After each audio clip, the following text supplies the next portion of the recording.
Hello everyone, क्या हाल चाल है आप लोगों के। और उम्मीद कर रहा हूँ कि आप एकदम बढ़िया होंगे और मज़े कर रहे होंगे। तो आज हम लोग chapter number 5 continuity and differentiability को स्टार्ट करने जा रहे हैं। और आज हम लोग करेंगे एक्सरसाइज 5.1 के कॉन्सेप्ट।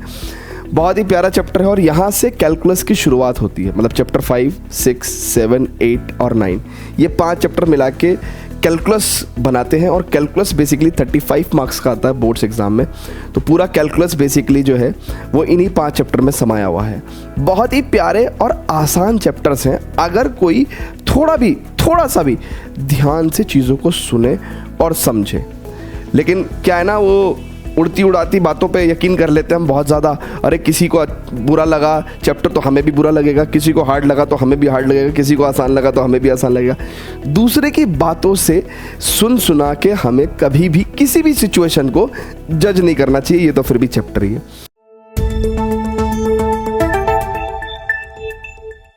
तो चैप्टर में बहुत ही मज़ा आएगा, बहुत ही मज़े लेके हम लोग इस 5.1 के तमाम कॉन्सेप्ट्स को पढ़ने वाले हैं। तो आइए बिना किसी विलंब के, बिना किसी देरी के स्टार्ट करते हैं अपने 5.1 के कॉन्सेप्ट्स। ठीक है, सो बात करते हैं सबसे पहले कंटिन्यूटी की, है ना। तो इस पर्टिकुलर एक्सरसाइज के अंदर हम लोग एंटायरली कंटिन्यूटी और उसके डिफरेंट मेथड्स, कैसे हम कंटिन्यूटी चेक करते हैं, किसकी कंटिन्यूटी चेक करते हैं और बेसिकली कंटिन्यूटी है क्या, इन्हीं तमाम सारी चीज़ों पे हम लोग बात करने वाले हैं। तो पहली चीज़ हम लोग बात कर रहे हैं कि भाई कंटिन्यूटी। ठीक है, कंटिन्यूटी किस बात की कंटिन्यूटी? आपके क्लास आने की कंटिन्यूटी कि आप रोज़ कंटिन्यूसली क्लास आ रहे हो, आपके पढ़ने की कंटिन्यूटी कि आप रोज़ पढ़ाई कर रहे हो कि नहीं कर रहे हो, आपके मस्ती करने की कंटिन्यूटी कि आप कंटिन्यूसली मस्ती कर रहे हो कि नहीं कर रहे हो। किस बात की कंटिन्यूटी हम लोग डिस्कस कर रहे हैं? तो बेसिकली जब मैथमेटिक्स में हम लोग कंटिन्यूटी की बात कर रहे हैं तो हम किसी फंक्शन के ग्राफ की कंटिन्यूटी की बात कर रहे हैं। हम लोग किसकी बात कर रहे हैं बच्चों? हम लोग बात कर रहे हैं continuity of the graph of a function, graph of a function. ठीक है, continuity of the graph of a function. जैसे फॉर एग्जांपल मैं अगर आपके सामने, बहुत ध्यान से देखिएगा, मैं अगर आपके सामने, ठीक है, 2 ग्राफ ड्रॉ करता हूं। ठीक है, 2 ग्राफ ड्रॉ करता हूं। ठीक है, सो मैंने 2 ग्राफ आपके सामने ड्रॉ किए भैया, है ना। This is y equals to let's say f1x। ठीक है, and there is another graph. ठीक है, और ये भी एक हमने ग्राफ ड्रॉ कर दिया सर। ठीक है, this is y equal to f2x। ठीक है, ये 2 फंक्शन के ग्राफ मैंने ड्रॉ कर दिया।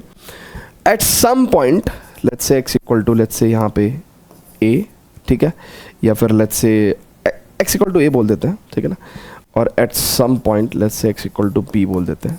ठीक है, मैं आपसे एक बहुत ही सिंपल बात पूछना चाहता हूँ ना, चाहे बहुत ही ध्यान से देखिएगा, बहुत ही ध्यान से देखिएगा। मैं इसको भी x इक्वल टू a ही बोल दे रहा हूँ क्योंकि ये ऑलमोस्ट ओरिजिन से उतनी ही दूरी पे है। अब किसी भी बच्चे से, मतलब वो चाहे 5वीं क्लास का बच्चा है, मैं बस ये पूछना चाहता हूं कि at x equal to a point ये फंक्शन कंटिन्यूअस है या फिर ये वाला फंक्शन कंटिन्यूअस है। तो आप अपनी आंखों से बड़ी इजीली बता सकते हैं कि सर नहीं, x इक्वल टू a पे यहाँ तो फंक्शन कंटिन्यूअस नहीं है, यहाँ फंक्शन ब्रेक हो गया। लेकिन x इक्वल टू a पे यहाँ पे फंक्शन कंटिन्यूअस है, मतलब यहाँ पे फंक्शन के ग्राफ में कोई भी ब्रेक नहीं आ रहा है। यहाँ पे फंक्शन के ग्राफ में ब्रेक आ रहा है, कहाँ पे? x इक्वल टू a पे। तो यानी कि इस पॉइंट पे यहाँ पे ये फंक्शन का ग्राफ कंटिन्यूअस नहीं है, राइट है क्या? लेकिन x इक्वल टू a पे यहाँ पे ये फंक्शन का ग्राफ कंटिन्यूअस है ना। तो बेसिकली यही तो हम पढ़ना चाहते हैं, यही हमें पढ़ना भी है। हम क्या पढ़ना चाहते हैं? Continuity of the graph of a function. तो इमेजिन करो एक सिचुएशन कि दुनिया में जितने भी फंक्शन हैं उन सब के ग्राफ में आपको ड्रॉ कर करके देता रहूं और किसी पर्टिकुलर पॉइंट पे कंटिन्यूटी पूछता रहूं, तो आप तो चैप्टर पढ़ने की ज़रूरत ही नहीं है। आप तो ग्राफ देख देख के बताते रहोगे कि हाँ सर फलानी जगह पे फंक्शन का ग्राफ कंटिन्यूस है, फलानी जगह पे फंक्शन का ग्राफ कंटिन्यूस नहीं है। बट ऐसा एक्चुअली पॉसिबल नहीं है कि हम दुनिया में तमाम सारे फंक्शंस का ग्राफ खुद से अपने हाथ से ड्रॉ कर सकें। ग्राफिंग कैलकुलेटर की हमें ज़रूरत पड़ती है फिर। तो यानी कि इस ग्राफ के अलावा भी कोई दूसरी टेक्निक होनी चाहिए जिससे हम कंटिन्यूटी चेक कर सकें, और वो टेक्निक है लिमिट्स की टेक्निक, है ना। और भी बहुत सारी टेक्निक कंटिन्यूटी को चेक करने की हमारे पास है, आज हम सारी की सारी पढ़ने वाले हैं। लेकिन फिलहाल यहाँ ग्राफ देख के तो हमें एक बात पता चल रही है, हम यहाँ लिख सकते हैं कि भैया at x is equals to a, है ना, right, the function y equal to, है ना, at x equal to a, graph of the function, graph of the function, right, y equals to f1x is continuous, ठीक है sir, is continuous, ठीक है, is continuous, clear है क्या? at x is equal to a, the graph of the function y equal to f1x is continuous, ठीक है। और यहाँ पे हम लोग क्या लिख सकते हैं बच्चों, यहाँ पे हम बहुत बेसिकली बात लिखेंगे कि at x is equals to a, the graph of what, of the function, और ये फंक्शन क्या है बच्चों, graph of the function y equal to f2x, ये जो दूसरा फंक्शन है, ठीक है। इस पॉइंट पे ये फंक्शन का ग्राफ क्या है, इज डिसकंटिन्यूअस,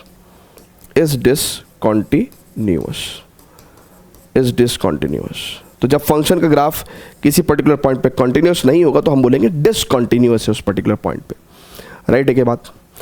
अब how to check the continuity of the function at a particular point, कैसे हम लोग किसी भी फंक्शन का, है ना, ग्राफ की कंटिन्यूटी चेक करते हैं। सो यहाँ पे मैं एक पॉइंट लिख रहा हूँ, यहाँ पे हम लोग टॉपिक लिख रहा हूँ कि हमारे पास क्या तमाम सारे मेथड्स हैं, हाउ टू चेक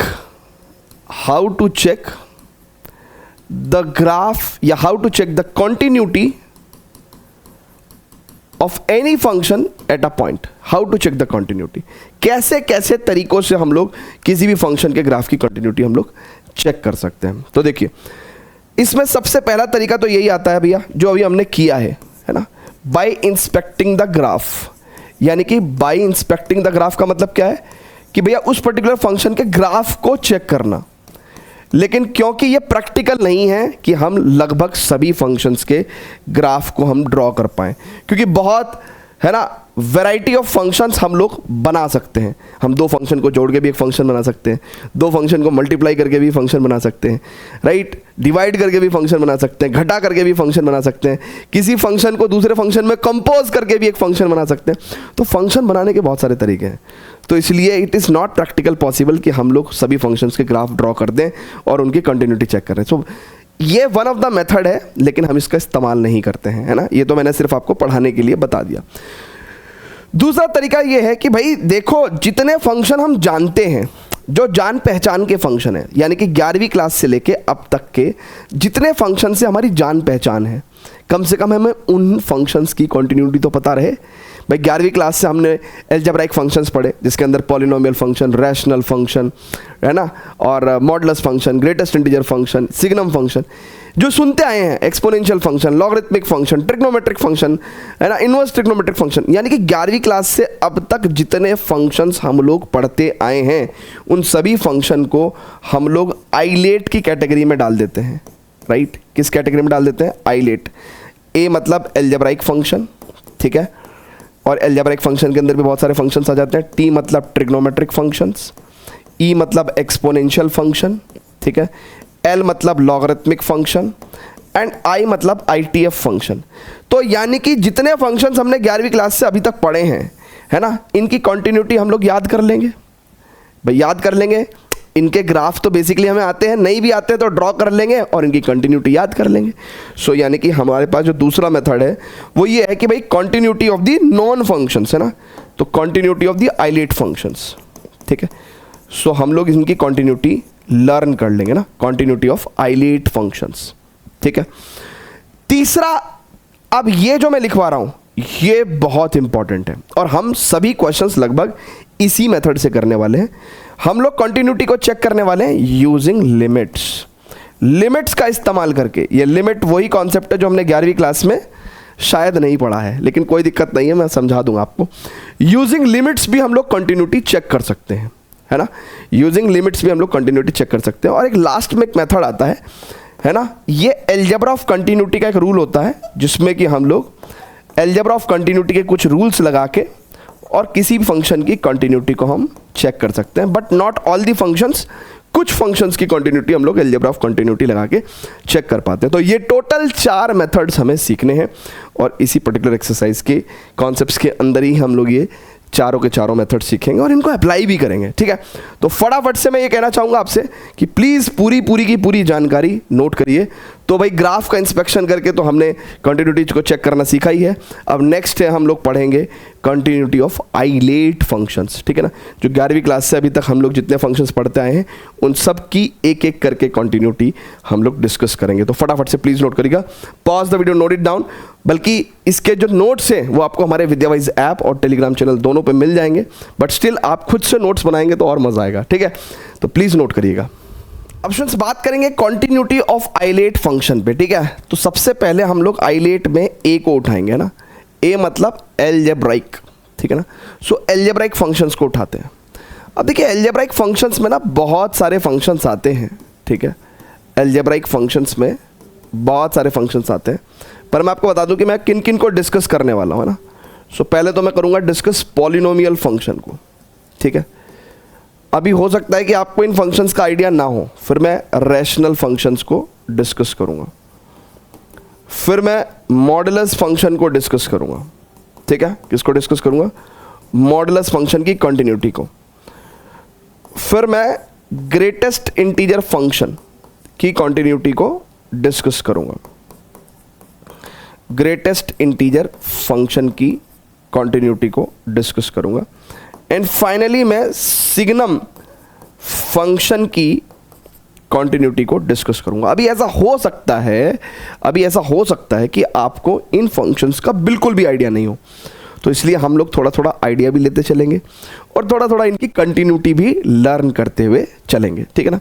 तो द वेरी फर्स्ट हम लोग स्टार्ट कर रहे हैं पॉलिनोमियल फंक्शन के डिस्कशन के साथ, ठीक है ना। और जैसे जैसे डिस्कस करते रहेंगे वैसे वैसे आके इनकी कंटिन्यूटी बिल्ड करते रहेंगे, मतलब अपडेट करते रहेंगे। सो पॉलिनोमियल फंक्शन, देखो पॉलिनोमियल फंक्शन ना, मैं आपको बता दूं, आपने क्लास 9th में कुछ इस तरीके का पॉलिनोमियल पढ़ा होगा। इट इज लाइक दिस, ठीक है ना। कुछ पढ़ा था क्या इस तरह का? ऐसा कुछ पढ़ा था क्या भैया? ऐसा आपने पॉलिनोमियल पढ़ा होगा। पॉलिनोमियल में एक्चुअली क्या होता है कि जो पॉलिनोमियल होता है, राइट, इसमें पॉली मतलब मेनी और नॉमियल मतलब टर्म्स, बहुत सारी टर्म्स होती हैं इस तरह के फंक्शंस में। लेकिन एनी टर्म, कैसी भी, कोई भी टर्म कैसी रहेगी, कोई भी टर्म कैसी रहेगी वो बता देता हूं मैं आपको। कोई भी टर्म के अंदर कांस्टेंट इनटू वेरिएबल, और वेरिएबल की पावर अपने क्या लेंगे? होल नंबर लेंगे, ठीक है ना। तो कोई भी टर्म आपको कैसी मिलेगी, है ना। किस तरह की टर्म्स मिल सकती हैं पॉलिनोमियल फंक्शंस में आपको? जैसे आपने कांस्टेंट लिया, लेट्स से 5, ठीक है, राइट, और वेरिएबल लिया x और पावर होल नंबर ले ली, लेट्स से, है ना, 10। तो ये बेसिकली क्या हो गया? एक पॉलिनोमियल फंक्शन की एक टर्म हो गई। ऐसी और सारी टर्म भी हो सकती है ना, मान लो आगे पीछे और भी टर्म हो सकती है। कांस्टेंट लेट्स से मैंने 2 लिया, वेरिएबल लिया मैंने x, है ना, और पावर होल नंबर यानी कि लेट्स से ये ले लिया। तो इस तरह की 1, 2, 3 कितनी भी नंबर ऑफ टर्म्स हो सकती है। तो अगर आप इसकी बात करेंगे तो ये भी एक पॉलिनोमियल फंक्शन हो गया ना, ये भी एक पॉलिनोमियल फंक्शन हो गया। तो यहाँ पे भी अगर आप देखेंगे तो आपको क्या नजर आ रहा है? Constant into variable power whole number, constant into variable power whole number, constant into variable power whole number, right. इस तरीके से ये सारी की सारी टर्म्स हैं। अब इनसे फंक्शंस कैसे कैसे बनते हैं? तो देखिए बहुत सारे फंक्शंस बन जाते हैं इससे, ठीक है। अगर आप बहुत ध्यान से देखेंगे तो मैं देखो आपको इससे बहुत सारे फंक्शंस बना के दिखाऊंगा, बहुत सारे फंक्शंस बना के दिखाऊंगा। सो अगर आप बहुत ध्यान से देखेंगे, लेट्स से मैं ये सारी टर्म्स डिलीट कर दूं, इसमें ये वाली सारी टर्म्स डिलीट कर दूं, है ना, अलग अलग, पहले 1 टर्म का बना रहा हूं, 2 टर्म का, 3 टर्म का, फिर ये 4 टर्म का। तो अगर आप बहुत ध्यान से देखेंगे तो मान लीजिए इस फंक्शन को मैं दूसरे तरीके से लिखना चाहूँ, fx बराबर, अभी ये क्या है? a0 एक कांस्टेंट है, तो जो कांस्टेंट फंक्शन होता है वो भी एक पॉलिनोमियल फंक्शन ही होता है। जो कांस्टेंट फंक्शन होता है वो भी एक पॉलिनोमियल फंक्शन ही होता है ना। अभी fx बराबर क्या है? एक कांस्टेंट है। अच्छा, अगर आप बहुत ध्यान से देखेंगे तो यहाँ पे क्या है? एक constant into x plus another constant. ये होता है एक लीनियर फंक्शन, है ना, इसको बोलते हैं बच्चों हम लोग क्या, लीनियर फंक्शन। तो ये भी एक पॉलिनोमियल फंक्शन होता है, ये भी एक पॉलिनोमियल फंक्शन होता है। अब अगर आप बहुत ही ध्यान से देखेंगे, यहाँ से मैं एक फंक्शन बना रहा हूँ, तो it is constant into x square, right, plus some another constant into x, right, plus some another constant. तो ये क्वाड्रेटिक फंक्शन बन गया मेरे पास। क्या बन गया? ये क्वाड्रेटिक फंक्शन बन गया, ठीक है, ये क्वाड्रेटिक फंक्शन बन गया, राइट। सिमिलरली इस फंक्शन को देखेंगे हम लोग, तो भैया देखो some constant into x cube यानी कि a x cube, plus some constant into x square b x square, plus some constant into x यानी कि c x, plus some another constant यानी कि डी। तो ये आपके पास क्या बन गया? Cubic function. तो यानी कि आप समझो कि यानी कि ये जो रेंज ऑफ फंक्शंस हैं, ये जो सारे टाइप के फंक्शंस हैं, constant function, linear function, quadratic function, cubic function, ये सब के सब पॉलिनोमियल फंक्शन की कैटेगरी में आ जाते हैं। अब अगर हम इनकी कंटिन्यूटी की बात करें तो इनके अंदर बहुत ही खास बात ये होती है कि जितने भी पॉलिनोमियल फंक्शन है, चाहे वो कांस्टेंट हो, चाहे लीनियर हो, चाहे क्वाड्रेटिक हो, चाहे क्यूबिक फंक्शन हो, ठीक है ना, इसके अलावा और भी पॉलिनोमियल फंक्शन हो सकते हैं जिनको हम देख के पहचान लेंगे कि हाँ कोई भी टर्म कैसी दिख रही है, constant into variable power whole number.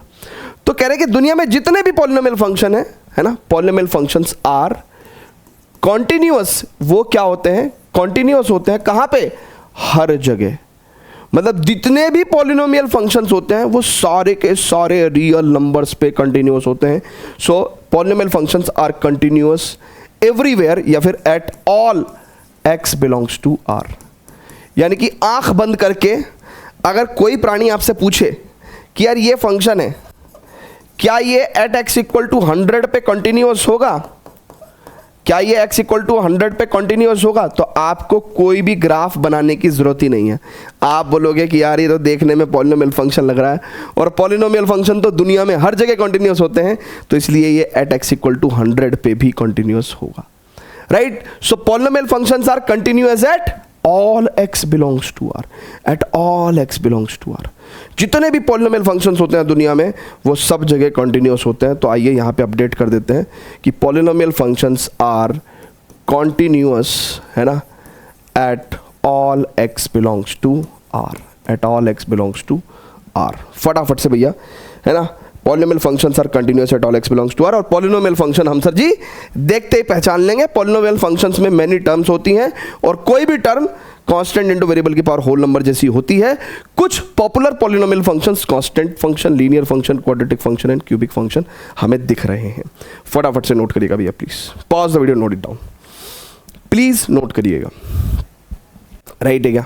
चलिए, सो पॉलिनोमियल फंक्शन दुनिया में हर जगह कंटिन्यूअस होते हैं भैया, ठीक है, ये आपने देख लिया। कुछ पॉपुलर पॉलिनोमियल फंक्शंस मैंने आपको यहाँ पे लिख के दिखा रखे हैं, ठीक है, ये कुछ पॉपुलर पॉलिनोमियल फंक्शंस हैं, ठीक है, जो दुनिया में हर जगह कंटिन्यूअस है, यानी कि किसी भी रियल नंबर के लिए कंटिन्यूअस होंगे, ठीक है, किसी भी रियल नंबर के लिए कंटिन्यूअस होंगे, राइट, ओके, राइट है, ये क्यूबिक फंक्शन है, ठीक है ना, और इनफैक्ट एनी पॉलिनोमियल फंक्शन, ठीक है, विल बी कंटिन्यूअस, है ना, एट, है ना, कोई भी पॉलिनोमियल फंक्शन दुनिया में किसी भी रियल नंबर पे कंटिन्यूअस होता है। तो क्या ये function at x equal to 100 पे कंटिन्यूअस है? यस, ठीक है।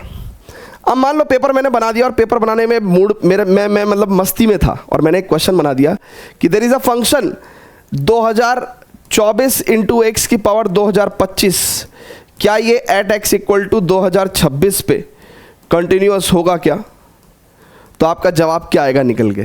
यस सर, ये constant into variable power whole number है, तो ये एक पॉलिनोमियल फंक्शन और पॉलिनोमियल फंक्शन दुनिया में हर जगह कंटिन्यूअस होते हैं, तो एट x इक्वल टू 2026 पे भी कंटिन्यूअस होगा, ठीक है।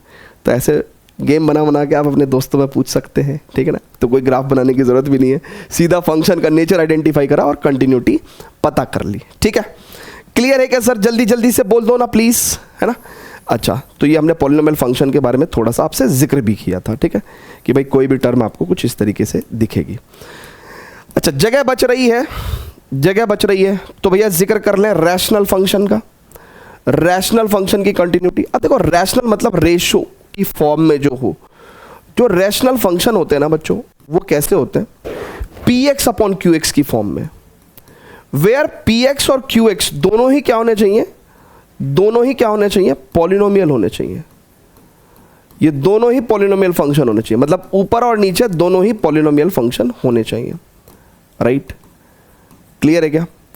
सो बेसिकली जैसे फॉर एग्जांपल अगर मैं एक एग्जांपल के तौर पे एक फंक्शन ले लूं, मान लो मैंने एक रैशनल फंक्शन लिया and which is x+2 upon या x+1 अपॉन x³ - 4x, ठीक है। ये एक क्या हो गया भैया, रैशनल फंक्शन हो गया। अब रैशनल फंक्शन की कंटिन्यूटी बच्चों कैसे चेक करते हैं, तो ध्यान रहे रैशनल फंक्शन दुनिया में हर रियल नंबर पे कंटिन्यूअस होता है, बट उन जगहों पे नहीं होता जहां पे इनका डिनोमिनेटर पार्ट, यानी कि डिनोमिनेटर पार्ट जहां पे भी जीरो हो जाएगा, इनका जो डिनोमिनेटर पार्ट है वो जहां पे भी जीरो हो जाएगा, उन जगहों को छोड़ के, है ना, हर जगह कंटिन्यूअस होता है। मतलब जहां पे डिनोमिनेटर जीरो हो जाएगा उस जगह फंक्शन डिफाइंड ही नहीं है, और जब डिफाइंड ही नहीं है तो उस जगह पे पक्का ही डिसकंटिन्यूअस होगा। अब मेरी बात समझ रहे हो क्या कहना चाह रहा हूं मैं कहना चाह रहा हूं कि ये एक रैशनल फंक्शन है, जिस पॉइंट पे डिनोमिनेटर जीरो हो रहा है उस पॉइंट पे फंक्शन कंटिन्यूअस नहीं होगा। जैसे फॉर एग्जांपल अगर मैंने यहाँ पे x कॉमन लिया तो it is x² - 4 equal to 0, और ये x into x - 2 into x+2। तो देखो इससे पता चलता है कि x का वैल्यू, है ना भैया, ये तीन टर्म्स का प्रोडक्ट जीरो है, तो या तो ये वाली टर्म जीरो होगी, या ये वाली टर्म जीरो होगी तो x की वैल्यू 2 होगी, या ये वाली टर्म जीरो होगी तो x की वैल्यू -2 होगी।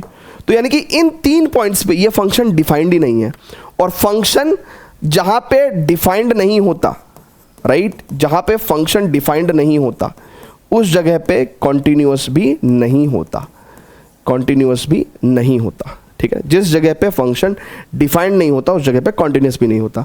तो इसका मतलब हम लोग साफ साफ क्या बोलेंगे, हम लोग बोलेंगे सर, हम क्या बोलेंगे सर, हम बोलेंगे कि ये जो रैशनल फंक्शन आपने दिया हुआ है सर, ये जो रैशनल फंक्शन आपने दिया हुआ है, तो आप बोलोगे कि ये फंक्शन, ठीक है ना, इज कॉन्टिन्यूअस, ये कॉन्टिन्यूअस है, ठीक है, सभी रियल नंबर्स पे, है ना, बट ये तीन रियल नंबर्स पे कंटिन्यूअस नहीं होगा, 0 पे, -2 पे एंड 2 पे। तो यानी कि 0, -2 एंड 2 पे, ये तीन जगह पे ये फंक्शन जो कि रैशनल फंक्शन है ये कंटिन्यूअस नहीं होगा, ठीक है। क्लियर है क्या भैया, है ना। तो इसकी भी कंटिन्यूटी जब हम लोग अपडेट कर देंगे पिछले पेज पे जाके, चलिए तो इसकी भी कंटिन्यूटी पहले आप प्लीज नोट कर लीजिए, please pause the video to note it down, please video को पॉज करके नोट करिएगा, ठीक है। अब हम जाके यहाँ पे कंटिन्यूटी अपडेट कर दे रहे हैं। हम कहेंगे कि भाई रैशनल फंक्शन जो कि px/qx की फॉर्म में होता है, ये हर जगह कंटिन्यूअस होता है, इस continuous at all x belongs to r, continuous at all x belongs to r, except कहाँ पे नहीं होता है कंटिन्यूअस, जहाँ पे डिनोमिनेटर वाला पार्ट जीरो हो जाए। तो यानी कि उन x पे जहाँ पे डिनोमिनेटर वाला पार्ट जीरो हो रहा है उन जगहों पे ये कंटिन्यूअस नहीं होता है। तो ऐसे लिखना है आपको। क्लियर है क्या, राइट है क्या?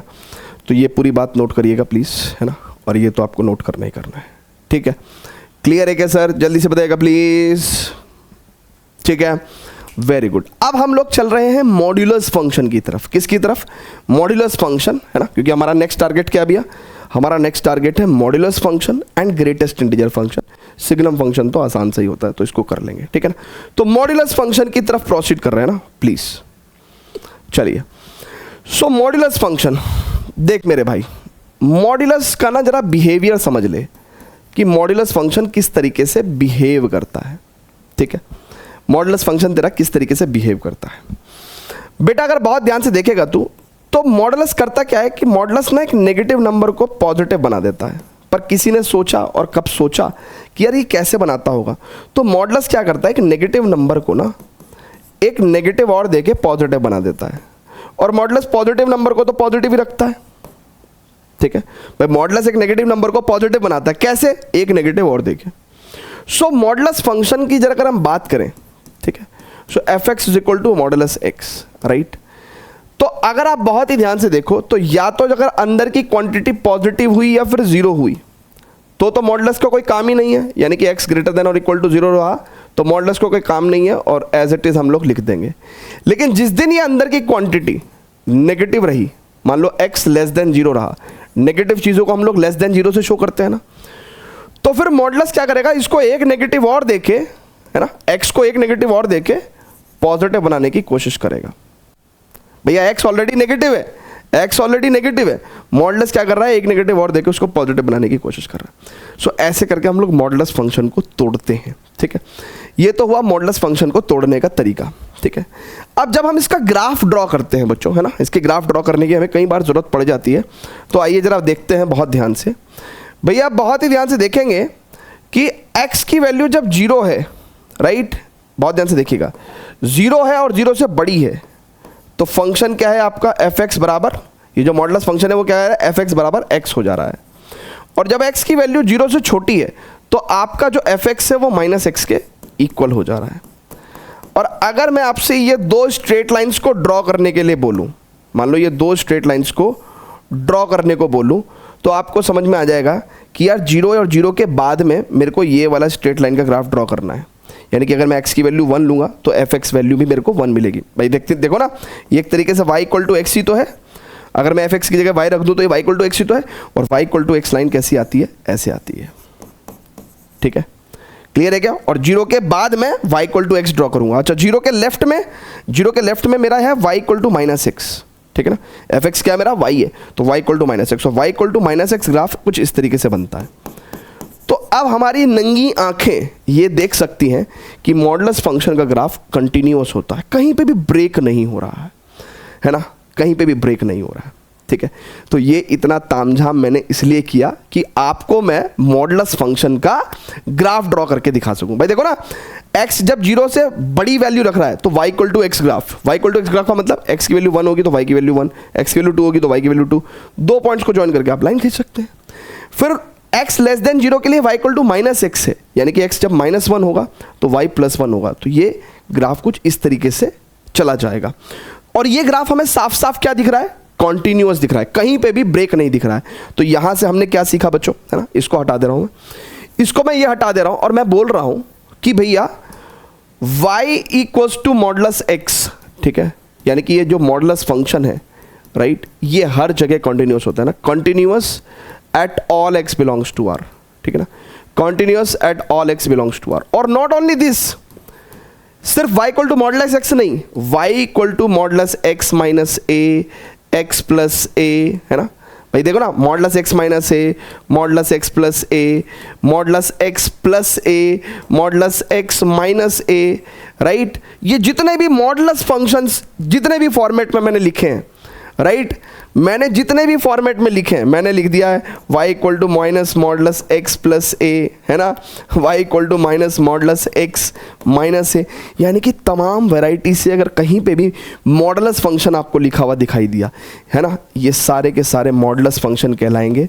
एंड मॉडुलस फंक्शन के केस में मैं क्या कहूँगा कि ये हर जगह कॉन्टिन्यूअस है, they are continuous at all x belongs to r, continuous at all x belongs to r, ठीक है सर, क्लियर है क्या, जल्दी से बता दीजिए प्लीज, फटाफट से इसको नोट करिएगा, ठीक है ना।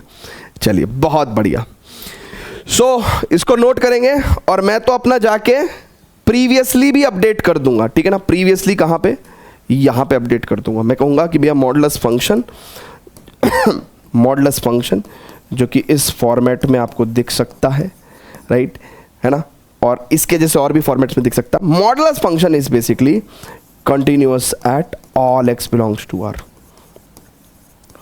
तो दो फंक्शंस ने तो हमारी बल्ले बल्ले कर दी है, क्या, एक तो इस फंक्शन ने, ये भी हर जगह कंटिन्यूअस होता है, और मॉडुलस फंक्शन भी हर जगह कंटिन्यूअस होता है, ठीक है भैया, क्लियर है क्या, जल्दी से बताइएगा। अब हम लोगों को पढ़ना है ग्रेटेस्ट इंटीजर फंक्शन और सिग्नम फंक्शन, इन दो की कंटिन्यूटी हमें पढ़नी है, ठीक है। चलिए, सो ग्रेटेस्ट इंटीजर फंक्शन पढ़ेंगे सर, ठीक है, ग्रेटेस्ट इंटीजर फंक्शन पढ़ेंगे, ठीक है ना। लास्ट हमने ये पढ़ा है और मुझे उम्मीद है कि आपने पूरा का पूरा नोट कर लिया होगा। ये बहुत इंपॉर्टेंट है, आजकल 1 मार्कर MCQs वगैरह पूछने लगे हैं ना, तो क्वेश्चन डायरेक्टली बन के आ जाता है, ठीक है, ठीक है भैया, क्वेश्चन डायरेक्टली बन के आ जाता है, ठीक है। चलिए अब आगे बढ़ते हैं और बात करते हैं बच्चों किस पे, बात करेंगे अपना ग्रेटेस्ट इंटीजर फंक्शन की कंटिन्यूटी पे, ठीक है। सो greatest integer function, greatest integer function sir, greatest integer function, ठीक है, जल्दी बोल मेरे भाई, तो ग्रेटेस्ट इंटीजर फंक्शन क्या होता है? देखो ग्रेटेस्ट इंटीजर फंक्शन ना, जैसा इसका नाम है, ठीक है, इसको हम लोग बॉक्स एक्स भी बोल देते हैं और इंटीग्रल पार्ट ऑफ एक्स भी बोल देते हैं ना, ऐसे। ये फंक्शन करता क्या है? इस फंक्शन की एक अच्छी बात बताऊं मैं आपको कि अगर अंदर, बहुत ध्यान से देखेंगे, अगर अंदर इस फंक्शन के अंदर बेसिकली हमारे पास, मैं कहूँगा कि अगर अंदर इंटीजर है। अब इंटीजर क्या बला होती है सर? इंटीजर किसे बोलते हैं? तो आ जाओ, इंटीजर कहते हैं बिना पॉइंट वाले नंबर को, है ना, जो बिना पॉइंट वाले नंबर होते हैं ना, बिना पॉइंट वाले नंबर, बिना पॉइंट वाले नंबर। बिना पॉइंट वाले नंबर कैसे होते हैं सर? जैसे -3, -2, -1, 0, 1, 2, 3, ठीक है, इस तरह के जो नंबर्स होते हैं बिना पॉइंट वाले, उनको इंटीजर्स बोलते हैं। तो कह रहा है कि अगर अंदर इंटीजर डालोगे तो बाहर सेम इंटीजर आंसर आएगा, बाहर सेम इंटीजर आंसर आएगा, ठीक है। जैसे फॉर एग्जाम्पल के तौर पे अगर मैं अंदर 3 डालता हूँ तो मुझे बाहर 3 ही मिलेगा, अगर मैं अंदर -1 डालता हूँ तो मुझे बाहर -1 ही मिलेगा, ठीक है। ये बात समझ में आई आपको? अच्छा, लेकिन वो कह रहे हैं कि अगर आपने अंदर, यानी कि इस फंक्शन के अंदर आपने कोई नॉन इंटीजर डाला, नॉन इंटीजर। अब नॉन इंटीजर कैसा होगा? जब इंटीजर बिना पॉइंट वाला नंबर है तो नॉन इंटीजर पॉइंट वाला नंबर होगा, नॉन इंटीजर पॉइंट वाले नंबर होंगे। पॉइंट वाले नंबर कैसे? पॉइंट वाले नंबर कैसे? जैसे 2.7, 5.1, है ना, ऐसे नंबर्स होंगे, ठीक है। तो कह रहा है कि अगर अंदर नॉन इंटीजर है तो बाहर आप क्या लिखोगे? जस्ट छोटा इंटीजर, जस्ट छोटा इंटीजर, जस्ट छोटा इंटीजर। मतलब जैसे अगर आपने अंदर लेट्स से 2.7 रखा तो 2.7 से बच्चों जस्ट छोटा इंटीजर कौन सा होगा? 2। भाई 2.7 से जस्ट छोटा एक ऐसा नंबर जो बिना पॉइंट वाला हो वो 2 होगा। तो 2.7 से जस्ट छोटा इंटीजर 2। मान लो आपसे मैं कहूँ 1.3 तो उससे जस्ट छोटा इंटीजर 1। मान लो अगर मैं आपसे कहूँ -1.3 या -1.2 तो -1.2 से जस्ट छोटा इंटीजर -2 होगा, ठीक है। तो ऐसे करके वो कह रहे हैं कि भैया ग्रेटेस्ट इंटीजर फंक्शन अगर अंदर इंटीजर है तो बाहर सेम इंटीजर आंसर देगा, अंदर अगर नॉन इंटीजर है तो बाहर जस्ट छोटा इंटीजर देगा, ठीक है। क्लियर है क्या मेरे भाई? इतनी बात प्लीज आप नोट कर सकते हैं। अब मैं आपको ग्रेटेस्ट इंटीजर फंक्शन का ग्राफ ड्रॉ करके बता रहा हूं, ठीक है। चलिए, सो ये हटा दूं क्या सर? ये हटा दूं क्या? चलिए, बहुत ही बढ़िया सर, बहुत ही बढ़िया। अब जरा बहुत ही ध्यान से समझिएगा सर। सर मेरी बात समझिएगा सर, मैं क्या कहना चाह रहा हूं सर उसको देखिएगा। मान लो मैं इस फंक्शन का ग्राफ ड्रॉ करने लगूं, ग्रेटेस्ट इंटीजर फंक्शन का मैं ग्राफ ड्रॉ करने लगूं आपके सामने। तो अगर आप बहुत ध्यान से देखेंगे तो ग्राफ ड्रॉ कर रहा हूं भैया, 0 पे जब x की वैल्यू 0 लोगे, इनपुट लोगे 0, तो ये फंक्शन क्या है? fx equal to integral part of x, है ना, बॉक्स x। तो 0 पे इसका आंसर 0 आएगा। लेकिन अगर मैं बोलने लगूँ 0.1 तो उससे जस्ट छोटा इंटीजर 0 ही होगा। इनफैक्ट मैं अगर लिखूंगा 0.9 तो मुझे उससे जस्ट छोटा इंटीजर 0 ही मिलेगा। तो यानी कि जब मैं 0 से लेके और 0.9 तक का कोई भी नंबर ले रहा हूं तो मुझे आंसर 0 ही मिल रहा है। बट जैसे ही मैंने 1 लिया तो मेरे को आंसर क्या मिलने लगेगा? 1 पे 1 मिलने लगेगा, ठीक है, राइट। मेरे को 1 पे 1 मिलने लगेगा। अच्छा, 1.1 पे मेरे को क्या मिलेगा? जस्ट छोटा इंटीजर 1। इनफैक्ट 1.9 तक भी मेरे को जस्ट छोटा इंटीजर 1 ही मिलेगा। सो यानी कि मेरा ग्राफ कुछ ऐसा जाएगा। जैसे मैं 2 लूँगा तो मेरे को एग्जैक्टली 2 मिलना शुरू हो जाएगा, राइट। अगर मैं 2 लूँगा तो मेरे को एग्जैक्टली 2 मिलेगा। इनफैक्ट 2.1 पे भी 2 और 2.9 पे भी मेरे को 2 ही मिलेगा, जस्ट छोटा इंटीजर 2। तो ये कुछ ऐसा मिलेगा। जैसे मैं 3 लूँगा तो मेरे को आंसर 3 मिलने लगेगा, ठीक है ना। क्लियर है क्या? जैसे मैं 3 लूँगा तो मेरे को आंसर 3 मिलेगा, ठीक है। तो भैया आप बहुत ही ध्यान से देखेंगे, इसमें हमारे को एक ग्राफ में सीढ़ी मिल रही है, राइट। इसीलिए भी हम लोग इसको स्टेप फंक्शन भी बोल देते हैं। क्या बोल देते हैं? स्टेप फंक्शन भी बोल देते हैं। अब यहाँ पे साफ दिख रहा है क्या कि ये ग्राफ जब जब इंटीजर्स आ रहे हैं तब तक डिसकंटिन्यूअस हो जा रहा है। मतलब 1 पे 2 पे 3 पे ये ग्राफ डिसकंटिन्यूअस हो जा रहे हैं। तो हम लोग क्या लिखेंगे कि भैया ग्रेटेस्ट इंटीजर फंक्शन डिसकंटिन्यूअस होता है। कहाँ पे? डिसकंटिन्यूअस होता है at all x belongs to z। z क्या होता है? इंटीजर्स का सेट होता है। तो जहां जहां पे इंटीजर्स आ रहे हैं, यानी कि बिना पॉइंट वाले नंबर आ रहे हैं 1 2 3, वहां पे ये फंक्शन डिसकंटिन्यूअस हो जा रहा है। और कंटिन्यूअस कहां रहेगा? कंटिन्यूअस कहां रहेगा मेरे भाई? Continuous at all non integers, all non integers, ठीक है। तो जब नॉन इंटीजर्स पॉइंट है यानी कि पॉइंट वाले जो नंबर्स हैं उन पे ये कॉन्टिन्यूस है ना, वहाँ पे इसका ग्राफ नहीं टूट रहा है। तो फटाफट से ये पूरी की पूरी जानकारी भैया प्लीज़ नोट करेंगे। देखिए मैंने आपको क्या नाम जो है, चाहता तो मैं सिर्फ इतनी बात लिखवा देता, रटवा देता आपको, है ना। और बहुत सारी यूट्यूब वीडियोस में ऐसा होगा कि आपको इन फंक्शंस की कॉन्टिन्यूटी रटवा देंगे, लेकिन जब तक आप उनको फील नहीं कर रहे हो वो किसी भी काम का नहीं है। आपने रट भी लिया तो आप 10 दिन बाद 15 दिन बाद भूल जाएंगे, किसी भी काम का नहीं है। लेकिन अगर आपने कॉन्टिन्यूटी समझ ली है तो आप इसको वन डे अप्लाई कर सकते हैं, ठीक है। क्लियर है क्या? फटाफट से भैया प्लीज़ नोट करिएगा, फटाफट से सर प्लीज़ नोट करिएगा, ठीक है। और मैं अब जाके जो मेरा प्रीवियस पेज है ग्रेटेस्ट इंटीजर फंक्शन, ठीक है, इसको मैं क्या कर सकता हूँ, यहाँ पे अपडेट भी कर सकता हूँ कि भैया ग्रेटेस्ट इंटीजर फंक्शंस आर, है ना। यहाँ पे मैं बोलूँगा कि भैया दिस फंक्शन है ना f x is equal to integral part of x, ये मैं बोल दूंगा कि डिसकंटिन्यूअस होते हैं एट ऑल इंटीजर्स। सो देखिए ये सब बातें बताने का ये रीज़न है कि भैया आपको पता नहीं कौन से 1 मार्कर 2 मार्कर क्वेश्चंस जो हैं आपको इनमें से देखने को मिल जाए। सो डिसकंटिन्यूअस एट ऑल, है ना, x बिलोंग्स टू z, मतलब इंटीजर्स पे ये डिसकंटिन्यूअस रहते हैं, right. And obviously continuous at all non integers, continuous at all non integers, ठीक है। क्लियर है सर, है ना। फाइनली बच के हमारे पास सिग्नम फंक्शन, इसकी कॉन्टिन्यूटी पढ़ लेते हैं एंड देन हमारा एल्जेब्राइक वाला पार्ट तो पूरा हो गया, ठीक है। अब हमें inverse trigonometric function, logarithmic function, trigonometric function और एक्सपोनेंशियल फंक्शन, इनकी कॉन्टिन्यूटी बतानी है, जो कि बहुत ही क्विकली हम बता सकते हैं क्योंकि एल्जेब्राइक के अंदर ही बहुत सारे पार्ट थे, राइट। बाकी सब के अंदर बहुत ज़्यादा पार्ट्स नहीं है ना, तो मैं आपको उनके बारे में बताऊंगा। पहले फटाफट से आप इनको नोट करिएगा प्लीज़, ठीक है भैया। आइए लास्ट में हम लोग चलते हैं और बात करते हैं सिग्नम फंक्शन की, ठीक है। तो continuity of signum function, right. Signum function, signum function कुछ इस तरीके से आपको देखने को मिल जाएगा, f x is equal to, right. वो कहते हैं कि अगर x की वैल्यू ग्रेटर देन 0 है तो फंक्शन की वैल्यू 1, x की वैल्यू 0 है तो फंक्शन की वैल्यू 0, एंड x की वैल्यू अगर लेस देन 0 है तो फंक्शन की वैल्यू विल बी -1। तो इसका जो ग्राफ है वो कुछ इस तरीके से आप ड्रॉ कर सकते हो बच्चों। कैसे ड्रॉ कर सकते हो? आप कुछ इस तरीके से ड्रॉ कर सकते हो कि भैया x की वैल्यू 0 पे फंक्शन की वैल्यू 0 ली आपने, ठीक है। जब x की वैल्यू ग्रेटर देन 0 है तो फंक्शन की वैल्यू 1 है, राइट।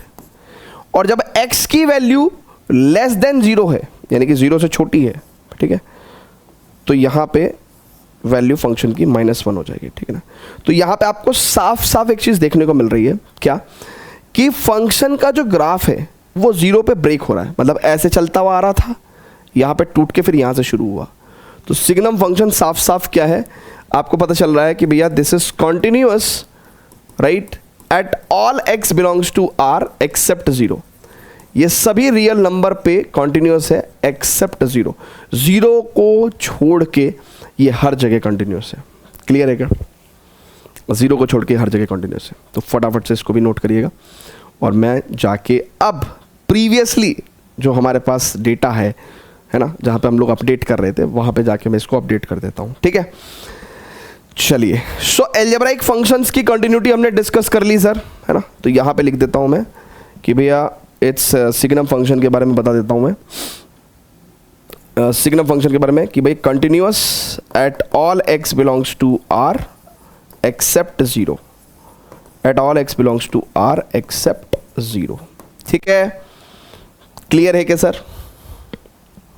ऑसम, वेरी गुड, ठीक है। अब स्टूडेंट्स हम लोग जिक्र करेंगे, ठीक है, एल्जेब्राइक के बाद हम लोग जिक्र करेंगे एक्सपोनेंशियल एंड लॉगरिथमिक का। हालांकि एक्सपोनेंशियल एंड लॉगरिथमिक फंक्शन ऐसा हो सकता है कि आपने ना पढ़ा हो अभी तक, है ना, 11वीं क्लास में नहीं पढ़ा था, क्योंकि 12th क्लास में भी 5.4 एक्सरसाइज के अंदर हम लोग पहली बार एक्सपोनेंशियल एंड लॉगरिथमिक फंक्शन पढ़ते हैं। बट मैं आपको इसका क्विक इंट्रोडक्शन देके और उनकी कंटिन्यूटी याद करवा देता हूँ, ठीक है ना, सो दैट कि आपको उनकी कंटिन्यूटी हमेशा याद रहे, ठीक है। चलिए, तो अब स्टूडेंट्स बहुत ही ध्यान से देखिएगा,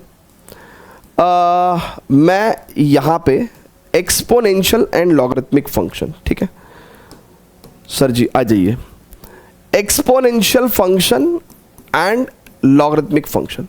देखिए एक्सपोनेंशियल फंक्शन का मतलब समझिए, it is y is equal to a power x where a is a number which is greater than 0 and a is not equal to 1। ठीक है, a क्या है भैया? a कोई भी रियल नंबर हो सकता है, कोई भी रियल नंबर, 0 से बड़ा कुछ भी रियल नंबर हो सकता है। ठीक है, और a की वैल्यू 1 नहीं होनी चाहिए।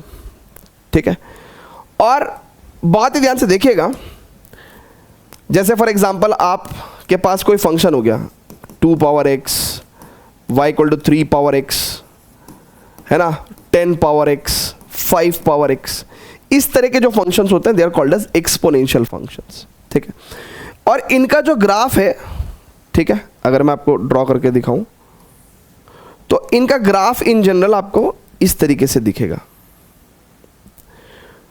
है ना। ये y equal to a power x का ग्राफ है, ठीक है ना, for the positive value of a when specially a is greater than 1। So ये ग्राफ को देख के हम लोग क्या सीखने आए हैं? हम लोग कॉन्टिन्यूटी सीखने आए हैं। क्या ये ग्राफ आपको किसी भी रियल नंबर पे डिसकंटिन्यूअस दिखाई दे रहा है क्या? भाई इधर भी ये ऐसे चलता जाएगा चलता जाएगा चलता जाएगा, राइट, और इधर भी ये चलता जाएगा चलता जाएगा चलता जाएगा, लेकिन इसका मतलब ये दिखाई दे रहा है साफ साफ कि एक्सपोनेंशियल फंक्शन कहीं पे भी डिसकंटिन्यूअस नहीं होते। तो यानी कि ये तो कंटिन्यूटी हम लोग बल्ले बल्ले मिल गई हमको, बढ़िया कंटिन्यूटी कि भैया एक्सपोनेंशियल फंक्शन यानी कि y equal to a power x, ठीक है ना, these are continuous at all x belongs to r। इसको हम लोग क्या लिख सकते हैं? Continuous at all x belongs to r। ठीक है, अभी मैं आपको पूछूंगा कि कौन कौन से ऐसे फंक्शन थे जो सब जगह कॉन्टिन्यूअस हुए, ऑल रियल नंबर पे कॉन्टिन्यूअस हुए, मैं पूछने वाला हूं आपको। ठीक है, चलिए अब आप चल के लॉगरिथमिक फंक्शन का ग्राफ भी पढ़ेंगे, लॉगरिथमिक फंक्शन भी पढ़ेंगे। ठीक है, सो लॉगरिथमिक फंक्शन, ठीक है sir, logarithmic function, logarithmic function, ठीक है। सो लॉगरिथमिक फंक्शन का ग्राफ अगर आप पढ़ रहे हैं और लॉगरिथमिक फंक्शन की कॉन्टिन्यूटी बेसिकली तो हमको वही पढ़नी है, तो y is equals to log x अगर हम लोग पढ़ रहे हैं, ठीक है ना, इज दिस द फंक्शन, ये फंक्शन है, ठीक है, तो ये नेचुरल लॉग है और इट इज अंडरस्टूड दैट कि यहाँ पे e पेस है। इस फंक्शन का ग्राफ अगर आप, भले ही आपको ग्राफ ड्रॉ करना ना आए लेकिन कंटिन्यूटी चेक करनी तो आ जाएगी ना। अगर मैं आपको इस फंक्शन का ग्राफ ड्रॉ करके दे दूं तो आप कंटिन्यूटी चेक कर सकते हो क्या? एंड इस फंक्शन का ग्राफ है ये। तो आपने एक चीज देखी ना कि x की, देखो ना, x की पॉजिटिव वैल्यूज पे, यानी कि जब x की वैल्यू 0 से बड़ी है, राइट, उस जगह पे ये फंक्शन एंटायरली क्या है? कॉन्टिन्यूअस है। तो हम लोग कह सकते हैं कि जो लॉगरिथमिक फंक्शन है, ठीक है ना, इनको हम बोल सकते हैं कि भैया दीज आर द कॉन्टिन्यूअस, ठीक है ना, continuous at all x belongs to r positive. या तो r पॉजिटिव बोल दो, राइट, या तो r पॉजिटिव बोल दो, या फिर बोल दो x belongs to 0 to infinity. यानी कि पॉजिटिव रियल नंबर्स के लिए लॉग फंक्शन हमेशा कॉन्टिन्यूअस होते हैं। ठीक है, तो एक्सपोनेंशियल एंड लॉगरिथमिक फंक्शन की कॉन्टिन्यूटी भी आपने पढ़ ली है क्या? फटाफट से नोट करिएगा भैया। ठीक है, तो ये बहुत ज़रूरी है, इन सभी फंक्शंस की कंटिन्यूटी आपको पता होनी चाहिए एजर्शन रीज़न के क्वेश्चंस में। देखिए होता क्या है कि जनरली आपको यूट्यूब पे इस तरह के लेक्चर्स मिल जाएंगे जिसमें एक होड़ है कि किसने कम से कम समय में कराया हुआ है। देखो यही सेम चीज़ जो है वो 15 मिनट में भी पढ़ाई जा सकती है, फिर उसके बाद फिर सारी चीज़ें छूट जाएंगी, है ना भाई। सारी चीज़ें छोड़ दो तो 20 मिनट के आधे घंटे के अंदर भी पूरी एक्सरसाइज कंप्लीट की जा सकती है। ठीक है, लेकिन द पॉइंट इज कि फिर सब कुछ छोड़ के आपको पढ़ना ही क्यों है ना, तो आप वो भी मत पढ़ो जो बचा हुआ है। तो इसलिए ये सारी चीज़ें पता होनी चाहिए सो दैट कि आपका 1 मार्कर क्वेश्चन हो, 2 मार्कर क्वेश्चन हो, कोई छूटे नहीं, है ना। जब आप पढ़ रहे हैं तो आपको प्रॉपर नॉलेज हो। अगर आप देखोगे ना ये पर्टिकुलर एक्सरसाइज एनसीईआरटी के अंदर, तो कितने सारे पेजेस में तो इसका सिर्फ इंट्रोडक्शन दिया हुआ है। जनरली ऐसा नहीं होता, जनरली मुश्किल से 2-4 एग्जाम्पल देते हैं और 2-4 कॉन्सेप्ट्स बताते हैं और सीधा एक्सरसाइज पे ले चलते हैं एनसीईआरटी वाले भी। लेकिन एनसीईआरटी के अंदर अगर आप देखोगे तो आपको पता चलेगा कि नहीं यार ये पर्टिकुलर एक्सरसाइज तो बहुत ही लंबी दे रखी है, क्योंकि उसके अंदर उन्होंने यही सब ज्ञान बताया हुआ है। ठीक है, चलिए भैया, तो अब हम लोग कंटिन्यूटी ऑफ हाइलाइट फंक्शन पढ़ रहे थे, तो अब हमारा एल्जेब्राइक फंक्शंस कंप्लीट हो गया, लॉगरिथमिक फंक्शन कंप्लीट हो गया और एक्सपोनेंशियल फंक्शन कंप्लीट हो गया। अब इनवर्स ट्रिग्नोमेट्रिक फंक्शन और ट्रिग्नोमेट्रिक फंक्शंस के बारे में हमें कॉन्टिन्यूटी के बारे में चर्चा करनी है। तो मैं एक छोटी सी चर्चा कर दूं क्या? मैं यहां पे कर दे रहा हूं, ठीक है। देखो एक छोटी सी चर्चा मैं कर रहा हूं, ठीक है। क्या चर्चा कर रहा हूं मैं? एक छोटी सी चर्चा कर रहा हूं मैं। देखो बेटा, आपको मैं ये बता रहा हूं कि जितने भी ट्रिग्नोमेट्रिक फंक्शंस हैं एंड इनवर्स ट्रिग्नोमेट्रिक फंक्शन है, इनकी कंटिन्यूटी के बारे में मैं आपको एक बात बता रहा हूं कि trigonometric functions and inverse trigonometric functions are continuous in their domain, right. अब इन trigonometric functions and inverse trigonometric functions are continuous in their domain. तो आईटीएफ चैप्टर के अंदर हमने एक टेबल पढ़ी थी, वहां पे ट्रिग्नोमेट्रिक फंक्शंस की भी डोमेन पढ़ी थी और इनवर्स ट्रिग्नोमेट्रिक फंक्शंस की भी डोमेन पढ़ी थी। तो जो जो डोमेन है उनमें ये फंक्शंस कंटिन्यूअस होते हैं, है ना। और कहाँ कहाँ डिसकंटिन्यूअस होते हैं, तो ये अभी हम चल के अलजेब्रा ऑफ कंटिन्यूटी के माध्यम से भी सीखेंगे, ठीक है। चलिए स्टूडेंट्स, अब जरा बहुत ही ध्यान से देखिएगा, इसमें लेकिन दो फंक्शंस पढ़ने लायक हैं, f x equal to sine x. तो साइन एक्स जो ट्रिग्नोमेट्रिक फंक्शंस में साइन एक्स फंक्शन है, इसका अगर आप ग्राफ देखेंगे तो ये आपको हर जगह कॉन्टिन्यूस मिलेगा, राइट। तो साइन एक्स जो है it is continuous at all x belongs to real number. तो सभी रियल नंबर पे साइन एक्स कॉन्टिन्यूस होता है। एंड सिमिलरली जो कॉस एक्स होता है उसकी भी कुछ सेम सी कहानी है, यानी कि एफ एक्स बराबर अगर मैं कॉस एक्स की बात करूं, ठीक है, तो अगर आप इसको बहुत ध्यान से देखेंगे तो कॉस एक्स का ग्राफ आपको कुछ इस तरीके से दिख जाएगा, ठीक है। और कॉस एक्स का ग्राफ भी आपको बिल्कुल क्या दिख रहा है, हर जगह कॉन्टिन्यूस दिखाई दे रहा है। तो cos x is also continuous at all x belongs to are, ठीक है। तो इसको भी फटाफट से नोट करिएगा भैया प्लीज, है ना, इसको भी फटाफट से नोट करिएगा। Pause the video to note it down, ठीक है। क्लियर है क्या? यहां तक सारी बातें आपको अच्छे से समझ में आ रही हैं क्या? देखो मैं आप हमेशा बोलता हूं कि समझ में आएगा तो मजा आएगा, अदरवाइज अगर समझ ही नहीं आया तो मैं कितना भी जो है मैं मधुबाला बन के आके पढ़ाने लगूँ, है ना, ऐसे करके रोहिता मैम बन जाऊंगा मैं, है ना। मैं बोलूँगा हेलो समझ में आया क्या, तो उसमें मज़ा नहीं आएगा ना। मैं साड़ी पहन के आ जाऊँगा तो भी मज़ा नहीं आएगा तुमको, है ना।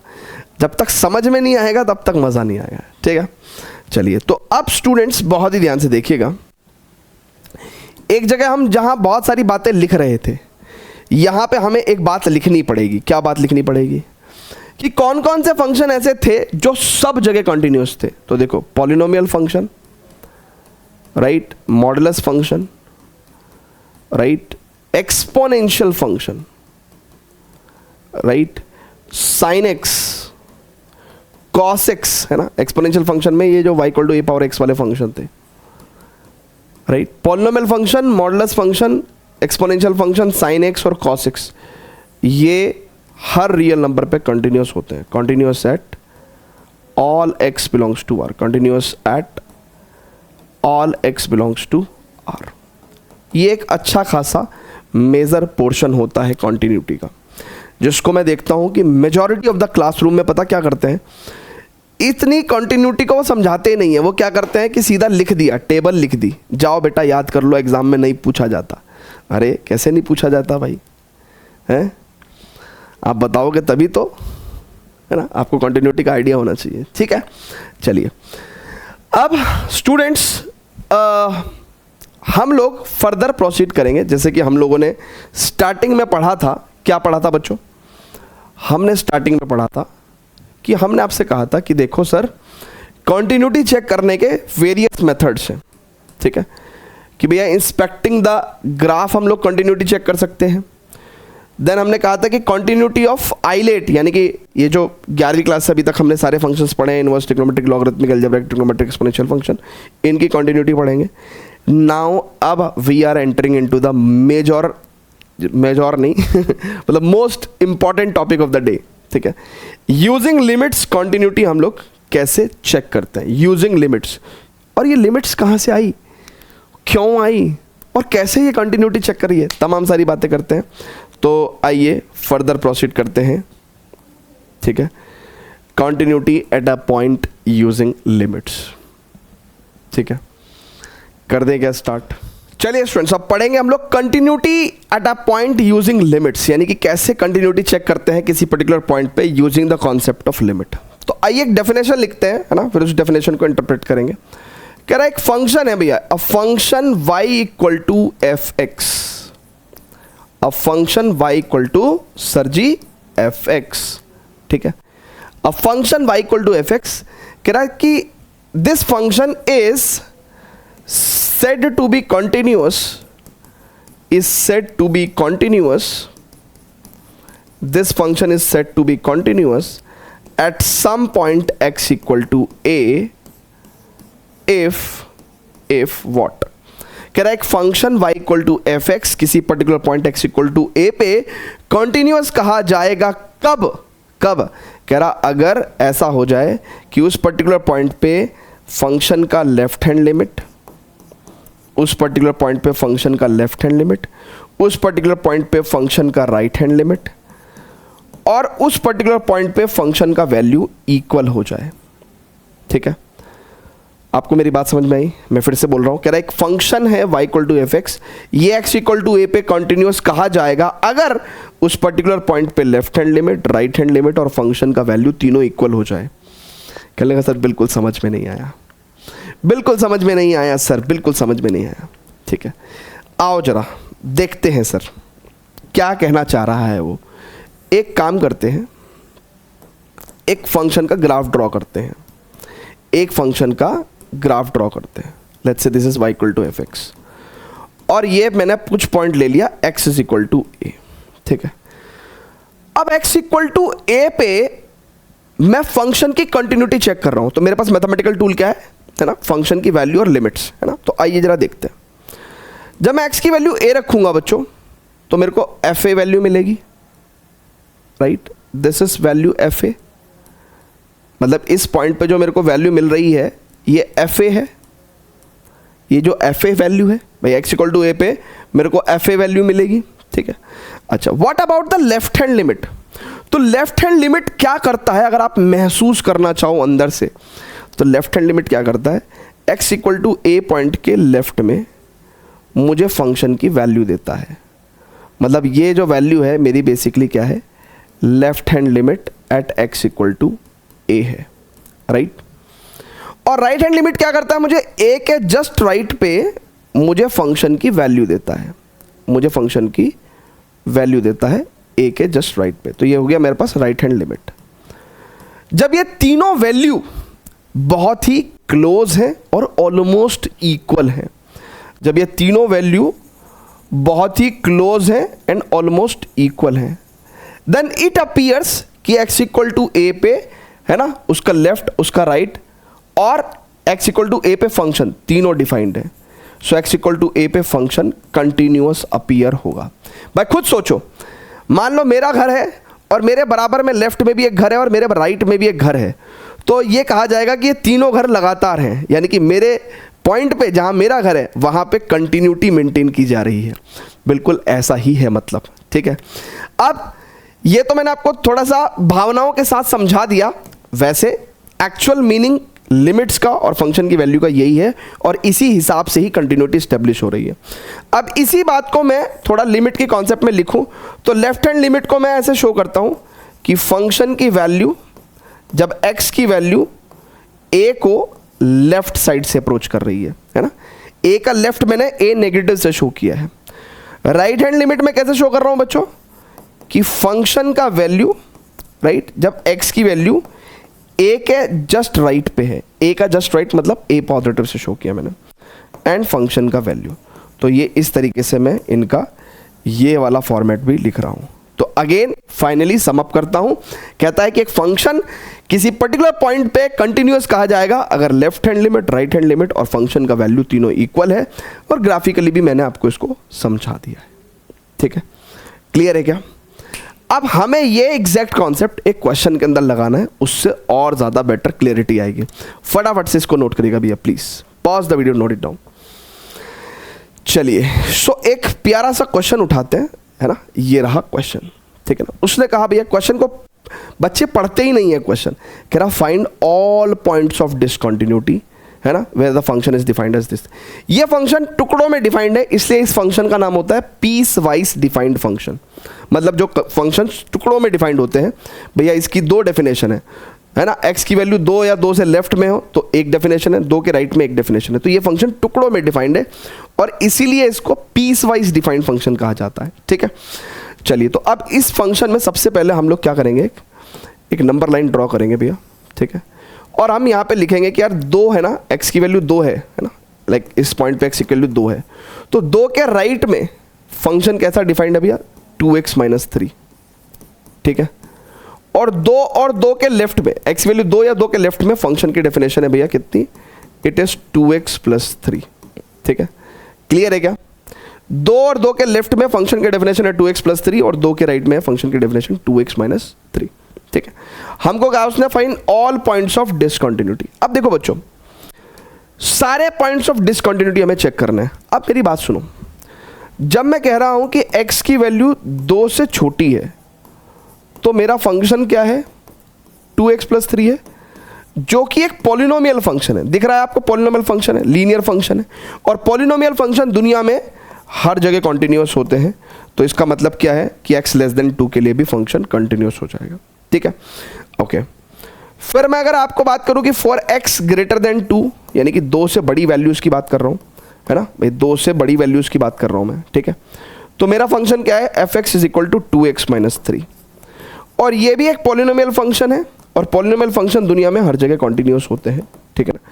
तो यानी कि ये जो गिवन फंक्शन है वो 2 के लेफ्ट पे भी कॉन्टिन्यूअस है और 2 के राइट पे भी कॉन्टिन्यूअस है। हमें सिर्फ और सिर्फ डाउट कहाँ है, कंटिन्यूटी का, 2 पे। क्यों? क्योंकि जिस पॉइंट पे बच्चों फंक्शन की डेफिनेशन चेंज होती है, मान लो इधर लेफ्ट में f1 डेफिनेशन थी, राइट में f2 डेफिनेशन है, तो उस पर्टिकुलर पॉइंट पे कंटिन्यूटी पे डाउट होता है, उस पर्टिकुलर पॉइंट पे कंटिन्यूटी पे डाउट होता है। तो यहाँ पे 2 के लेफ्ट में और 2 के राइट में तो फंक्शन कंटिन्यूअस है, मुझे चेक करना है 2 पे, ठीक है ना। तो अब मैं जरा 2 पे फंक्शन की कंटिन्यूटी चेक कर रहा हूँ, ठीक है। तो इस चीज़ को मैंने चाहे इधर भी लिख देना है, ठीक है। अब मैं भैया एट x = 2 फंक्शन की कंटिन्यूटी चेक कर रहा हूँ, ठीक है। तो x = 2 पे क्या होना चाहिए भैया, मेरा अगर कंटिन्यूअस होगा फंक्शन तो मेरा लेफ्ट हैंड लिमिट कैसे लिखता हूँ भैया मैं, कि भैया फंक्शन की वैल्यू है ना 2 के जस्ट लेफ्ट पे, यानी कि 2 के जस्ट लेफ्ट पे, ठीक है, राइट। ये तो हो गया मेरा left hand limit at x = 2, ठीक है, ठीक है। Left hand limit at x = 2 मैं कैसे लिखूंगा बच्चों, जरा बहुत ध्यान से देखना। इसको मैं ऐसे भी लिख सकता हूं, और मैं ऐसे भी बोलूंगा कि भैया फंक्शन की वैल्यू जब x की वैल्यू 2 को लेफ्ट साइड से अप्रोच कर रही है, ऐसे भी बोल सकता हूं लेफ्ट हैंड लिमिट को, ठीक है। या तो मैं बोलूंगा 2 के जस्ट लेफ्ट पे फंक्शन की वैल्यू, या मैं बोलूंगा फंक्शन की वैल्यू जब x की वैल्यू 2 को लेफ्ट साइड से अप्रोच कर रही है, ठीक है, ऐसे। फिर मैं लिखूंगा भैया इसका क्या निकालूंगा, मैं राइट हैंड लिमिट निकालूंगा एट x = 2, मतलब फंक्शन की वैल्यू जब x की वैल्यू 2 को राइट साइड से अप्रोच कर रही है, या फिर 2 के जस्ट राइट पे फंक्शन का वैल्यू। और तीसरी चीज फंक्शन की वैल्यू एट x = 2। भैया कंटिन्यूटी चेक करने के लिए मुझे यही 3 चीज चाहिए, कंटिन्यूटी चेक करने के लिए मुझे यही 3 चीज चाहिए। अच्छी बात यह है कि ये सभी के सभी पॉलिनोमियल फंक्शंस हैं, और आपके एक्सरसाइज अगर आप एनसीईआरटी को रेफर करेंगे तो मेजॉरिटी ऑफ द क्वेश्चंस आपको एल्जेब्राइक कंटिन्यूटी के क्वेश्चंस मिलेंगे, है ना। एल्जेब्राइक कंटिन्यूटी की अच्छी बात यह है कि हमें मेजॉरिटी ऑफ द केसेस में मेथड ऑफ एच यूज़ नहीं करना पड़ता है, राइट। इसलिए एनसीईआरटी ने भी कहीं पे भी मेथड ऑफ एच यूज़ नहीं किया है, तो ये भी एक बहुत अच्छी बात है आप लोगों के लिए, ठीक है ना। तो हम भी मेथड ऑफ एच यूज़ नहीं करने वाले हैं, हम लोग डायरेक्ट सब्स्टिट्यूशन लिमिट्स अप्लाई करने वाले हैं। वो कैसे अप्लाई करते हैं जरा बहुत ध्यान से देखिएगा। अब मेरे को लेफ्ट हैंड लिमिट निकालनी है, तो मैं क्या करूँगा, एक्स की वैल्यू 2 को लेफ्ट साइड से अप्रोच कर रही है। जब x की वैल्यू 2 को लेफ्ट साइड से अप्रोच करती है तो फंक्शन क्या है अपने 2x + 3 है, तो मैं फंक्शन की जगह फंक्शन एग्जैक्ट उसकी वैल्यू लिख दूंगा। मेरी बात समझिएगा, जब x की वैल्यू 2 को लेफ्ट साइड से अप्रोच कर रही है, राइट, तो मैं क्या करूंगा 2 के लेफ्ट वाला फंक्शन रख दूंगा।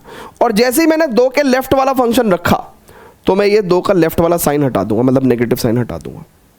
फिर से बता रहा हूं बच्चों, फिर से देखिएगा, मैं कह रहा हूं कि जब x की वैल्यू 2 को लेफ्ट साइड से अप्रोच कर रही है तो फंक्शन क्या है, ये है।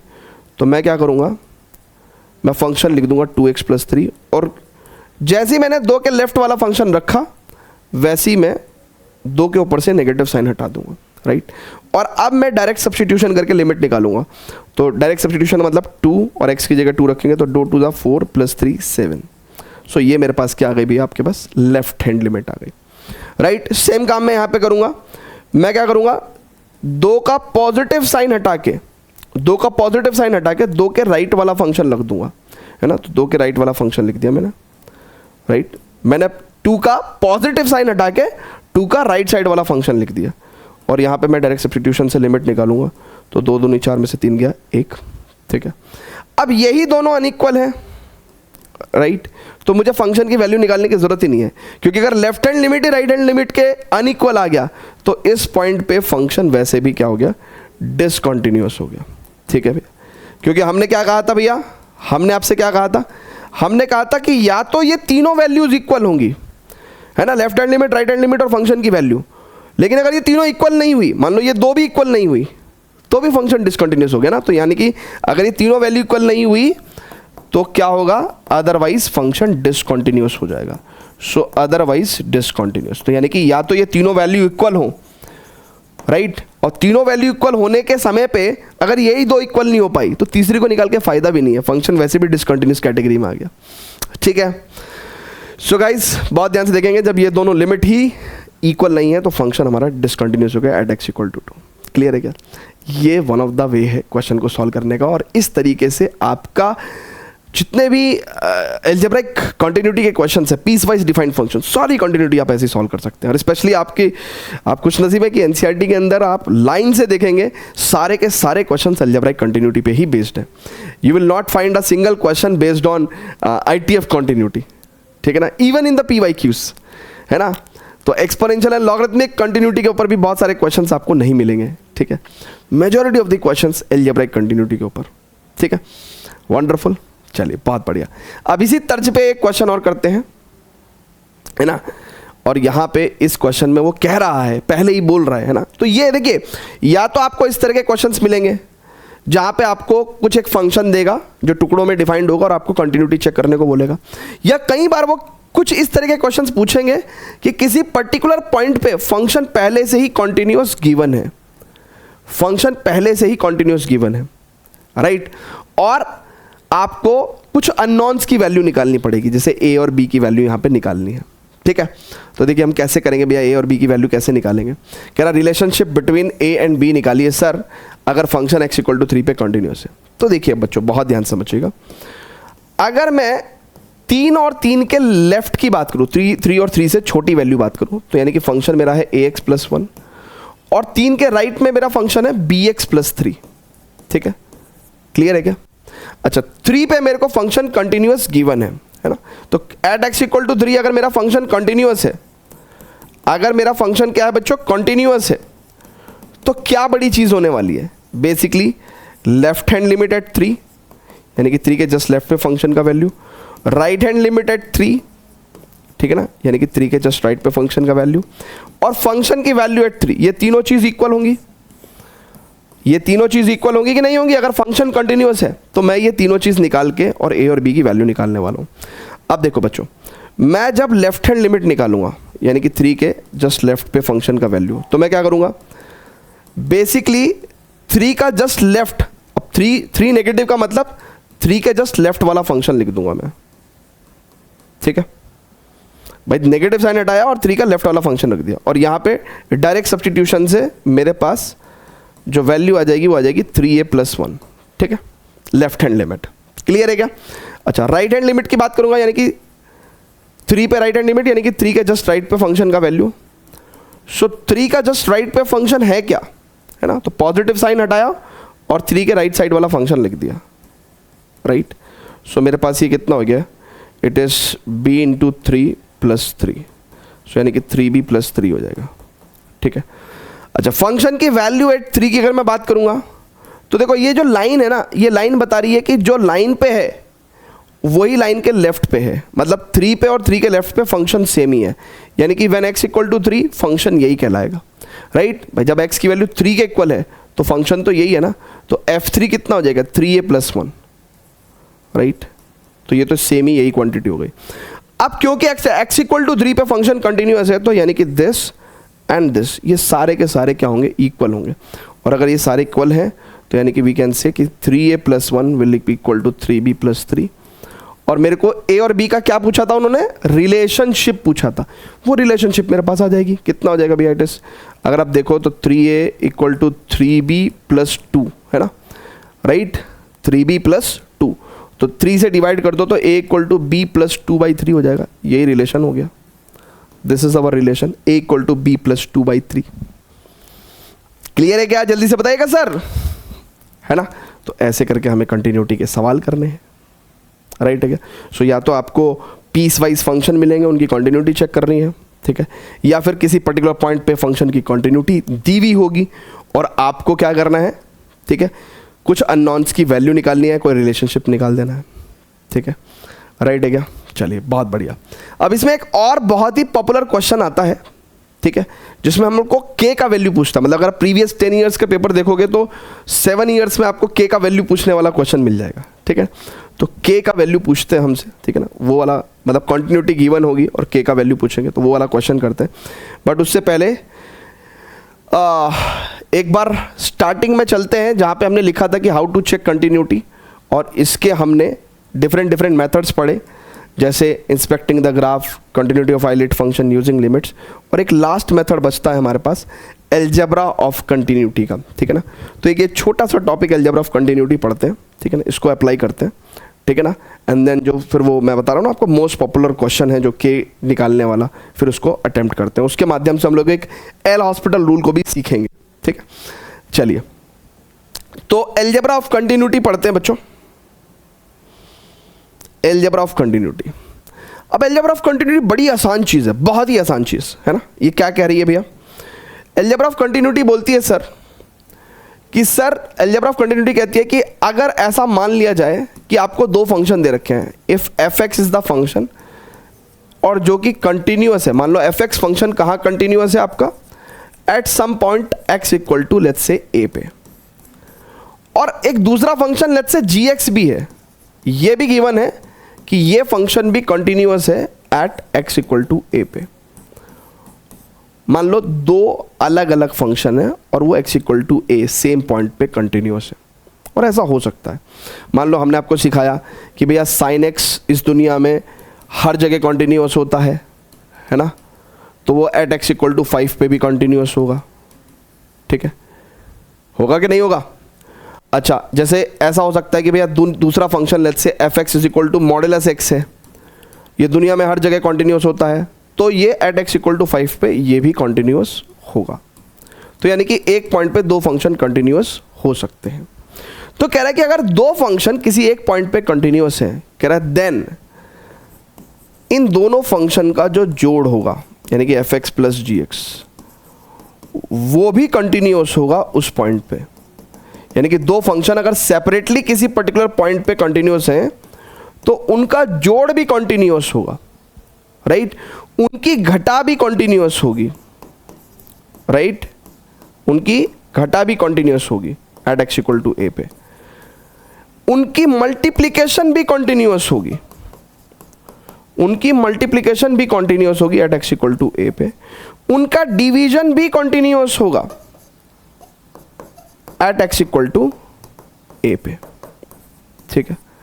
आप मेरी बात समझ रहे हो, कह रहा अगर दो फंक्शन सेपरेटली किसी पॉइंट पे कंटिन्यूअस है तो उनका जोड़, मान लो sin x plus modulus x अगर मैं बात करूं तो ये फंक्शन कंटिन्यूअस होगा एट x इक्वल टू 5 पे, राइट।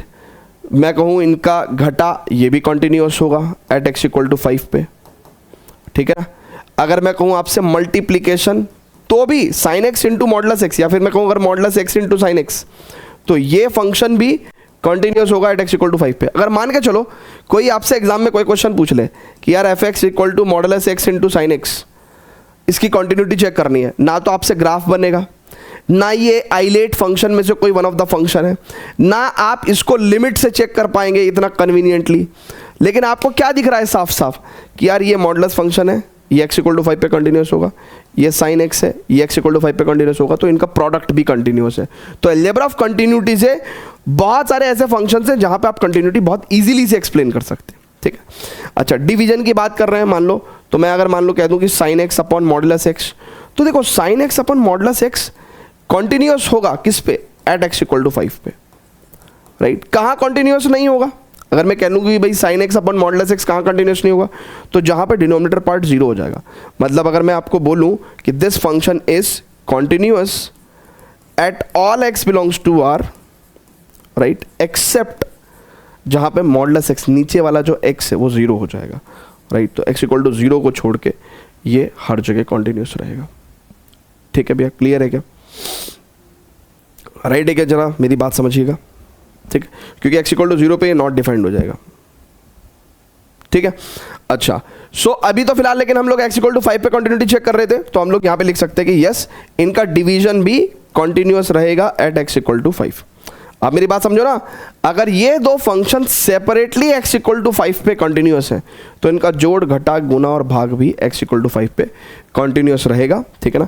लेकिन जब हम लोग डिवीजन वाली बात करते हैं तो हमें यहाँ पे ये लिख देना चाहिए, क्या लिख देना चाहिए कि भैया प्रोवाइडेड दैट कि a वैल्यू जब हम लोग डिनोमिनेटर में रखें ga, तो ga should not be equal to 0, ठीक है ना, provided ga should not be equal to 0, मतलब जिस पॉइंट पे हम लोग कंटिन्यूटी की बात कर रहे हैं उस पर्टिकुलर पॉइंट पे डिनोमिनेटर पार्ट क्या नहीं होना चाहिए, 0 नहीं होना चाहिए, ठीक है। इसके अलावा किसी फंक्शन में अगर आप किसी नंबर से मल्टीप्लाई कर दो kfx, तो वो भी कंटिन्यूस रहेगा at x equal to a पे। मतलब मान लो अगर ये sin x है और ये x इक्वल टू 5 पे कंटिन्यूस है, तो sin x में अगर मैं 100 की मल्टीप्लाई भी कर दूं ना, 100 sin x कर दूं, तो भी वो कंटिन्यूस रहेगा एट x इक्वल टू 5 पे, ठीक है सर। तो आप जरा मेरी बात समझ पा रहे हैं क्या मैं क्या कहना चाह रहा हूँ? मैं ये कहना चाह रहा हूँ सर कि अगर दो फंक्शन किसी पर्टिकुलर पॉइंट पे कंटिन्यूस है तो उनका जोड़ घटा गुना भाग स्केलर मल्टीपल सब कंटिन्यूस होता है उस पर्टिकुलर पॉइंट पे। दो फंक्शन अगर x इक्वल टू 5 पे कंटिन्यूस थे तो उनका जोड़, उनका घटा, उनका गुना, उनका भाग और उनका स्केलर मल्टीपल सब x इक्वल टू 5 पे कंटिन्यूस है ना, सब के सब x इक्वल टू 5 पे कंटिन्यूस है, ठीक है, क्लियर है क्या, है ना। सो एक क्वेश्चन कर लेंगे इसके ऊपर। चलिए अब एक क्वेश्चन करते हैं बच्चों, जरा बहुत ही ध्यान से देखिएगा। मान लो ये क्वेश्चन है, ठीक है। अब हम लोग जानते हैं बहुत अच्छे तरीके से, क्या जानते हैं बच्चों, कि साइन एक्स हर जगह कॉन्टिन्यूस है, continuous at all x belongs to r, right, और कॉस एक्स भी कॉन्टिन्यूस है at all x belongs to are. तो यानी कि फ्रॉम अलजेब्रा ऑफ कंटिन्यूटी हम कह सकते हैं ना कि sine x plus cos x भी कंटिन्यूस होगा at all x belongs to r, right. इनका घटा भी कंटिन्यूस होगा at all x belongs to are, और इनकी मल्टीप्लिकेशन भी कंटिन्यूस होगी at all x belongs to are, ठीक है, क्लियर है क्या सर, जल्दी से बताइएगा प्लीज। Wonderful, right. अच्छा, जैसे ट्रिग्नोमेट्रिक फंक्शंस में जैसे मैं अगर मैं 10x की बात करता हूं तो 10x मेरे पास क्या है, sine x upon cos x. तो देखिए साइन एक्स भी हर जगह कॉन्टिन्यूस है ना, continuous at all x belongs to are, और कॉस एक्स भी continuous at all x belongs to are. तो उस हिसाब से तो क्या होना चाहिए कि इनका डिवीजन भी कंटिन्यूस होना चाहिए, यस। तो 10x जो है डिवीजन है और ये भी कंटिन्यूस होता है at all x belongs to are, ठीक है ना। बस फर्क सिर्फ इतना है कि जहां डिनोमिनेटर पार्ट cos x 0 हो जाएगा उस पॉइंट को छोड़ के, और cos x कहां 0 होता है भैया, cos x 0 होता है odd multiple of pi by 2 पे, है ना। तो odd multiple of pi by 2 पे cos x क्या हो जाता है, 0 हो जाता है।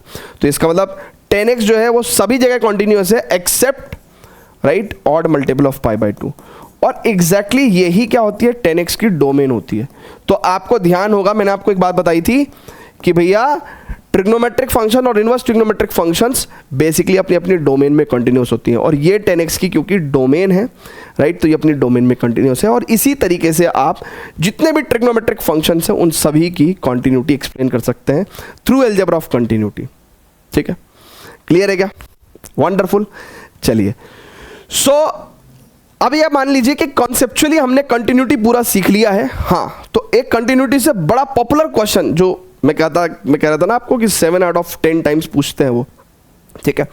सो वो एक क्वेश्चन पे प्रोसीड करते हैं, ठीक है ना। उसके बाद वी कैन से कि हाँ भाई हमने कंटिन्यूटी में मेजरली सभी चीज़ें सीख ली हैं और उसके बाद आप कंटिन्यूटी के किसी भी क्वेश्चन को आप अटेम्प्ट कर सकते हैं। ठीक है, चलिए स्टूडेंट्स, तो इस क्वेश्चन को देखते हैं और वो कह रहा है कि यार x equal to pi by 2 पे, है ना, कह रहा है इंडिकेटेड पॉइंट पे फंक्शन भैया कंटिन्यूअस है, हमें तो k का वैल्यू निकाल के दिखाओ, find the value of k so that the function is continuous at the indicated point. अच्छा, अब अगर फंक्शन को जरा नंबर लाइन पे बना के देखें तो क्या है भैया, बहुत ध्यान से देखिएगा कि पाई बाई 2 पे फंक्शन की वैल्यू कितनी दे रखी है, 3। ठीक है, अच्छा, लेफ्ट में और राइट में फंक्शन कितना दे रखा है, k cos x upon pi minus 2x। ठीक है, ओके, राइट, इधर भी यही डेफिनेशन दे रखी है और हमें इस particular x equal to pi by 2 पे फंक्शन क्या बोल रखा है, कॉन्टिन्यूस बोल रखा है, राइट है क्या।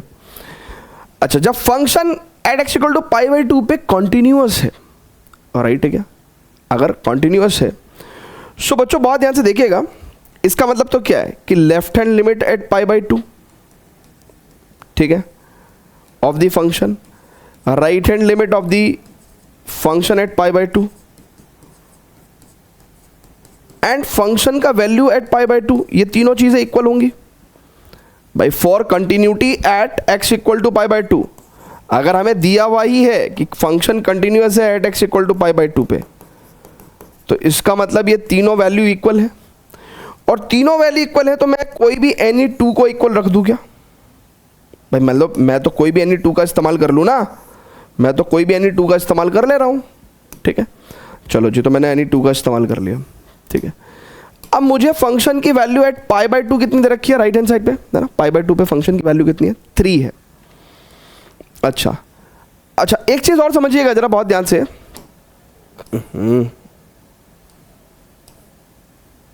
राइट, बहुत ध्यान से एक चीज जरा ध्यान रखिएगा, 5 बाई 2 पे फंक्शन की वैल्यू 3 है।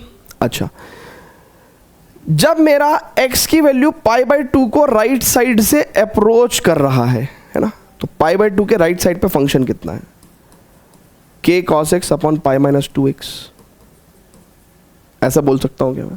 ठीक है, कहने का सर चलो ठीक है, अब k का वैल्यू निकालने का टाइम आ गया। अब प्रॉब्लम यह है बच्चों कि मैं अगर सीधा x की जगह पाई बाई 2 रख दे रहा हूं तो जरा लिमिट्स देखो, है ना, ये जो लिमिट है ना ये प्रॉब्लम क्रिएट करेगा, k cos x upon pi minus 2x। अगर मैं x की जगह पाई बाई 2 रख दूं तो cos 90 0 और pi minus 2 into pi by 2, यानी कि नीचे वाली भी क्वांटिटी 0, तो 0/0 फॉर्मेट आ गया। ये प्रॉब्लम क्रिएट होगी। तो मैथमेटिक्स में लाइक कंटिन्यूटी में अगर 0/0 फॉर्म आती है तो इसको हम बोलते हैं इनडेटर्मिनेट फॉर्म, है ना, मतलब ये फॉर्म कौन सी है भैया, इनडेटर्मिनेट फॉर्म, इनडेटर्मिनेट फॉर्म। ऐसी 7 इनडेटर्मिनेट फॉर्म्स होती हैं टोटल, कितनी होती हैं, 7 इनडेटर्मिनेट फॉर्म्स होती हैं, जैसे 0/0 आपके पास आ गया। ठीक है ना, हालांकि हम बहुत डीप में नहीं जाएंगे, बट ये अभी फिलहाल इनडेटर्मिनेट फॉर्म है। जब भी इनडेटर्मिनेट फॉर्म आए, है ना, जैसे ये भी एक इंडिटरमिनेट फॉर्म है, या इन्फिनिटी अपॉन इन्फिनिटी होता वो भी एक इंडिटरमिनेट फॉर्म है, ये ज़्यादा पॉपुलर इंडिटरमिनेट फॉर्म है। ठीक है, तो उस केस में हमको क्या करना पड़ता है, सॉल्व अदर वे, है ना, हमको दूसरे तरीके से सॉल्व करना पड़ेगा, सॉल्व अदर वे, है ना। और जब भी 0/0 या infinity upon infinity type indeterminate form हो रही है तो उस टाइम पे ये जो अदर वे है इसमें जो सबसे आसान है ना, मोस्ट ईजी, वो मोस्ट ईजी है एल हॉस्पिटल रूल।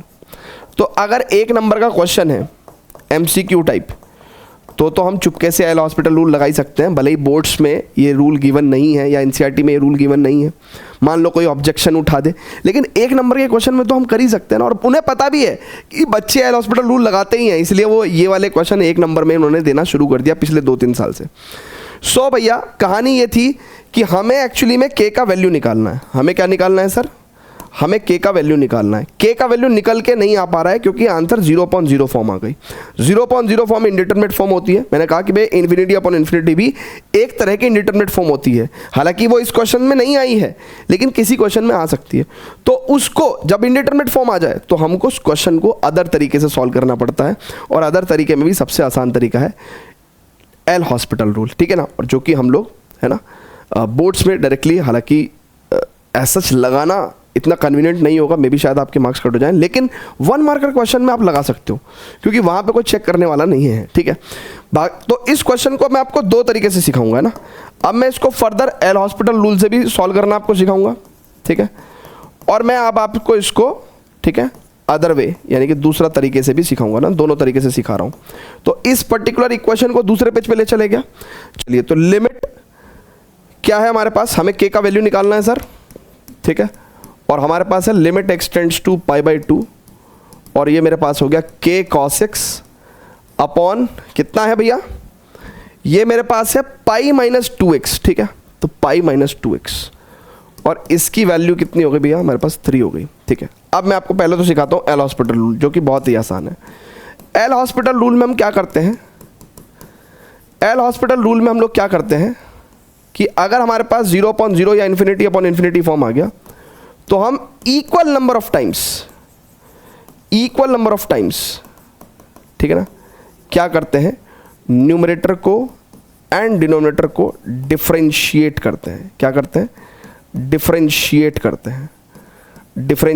हैं। मान लो अगर आप एक बार ऊपर न्यूमरेटर को डिफरेंशिएट करोगे तो एक बार नीचे भी करोगे।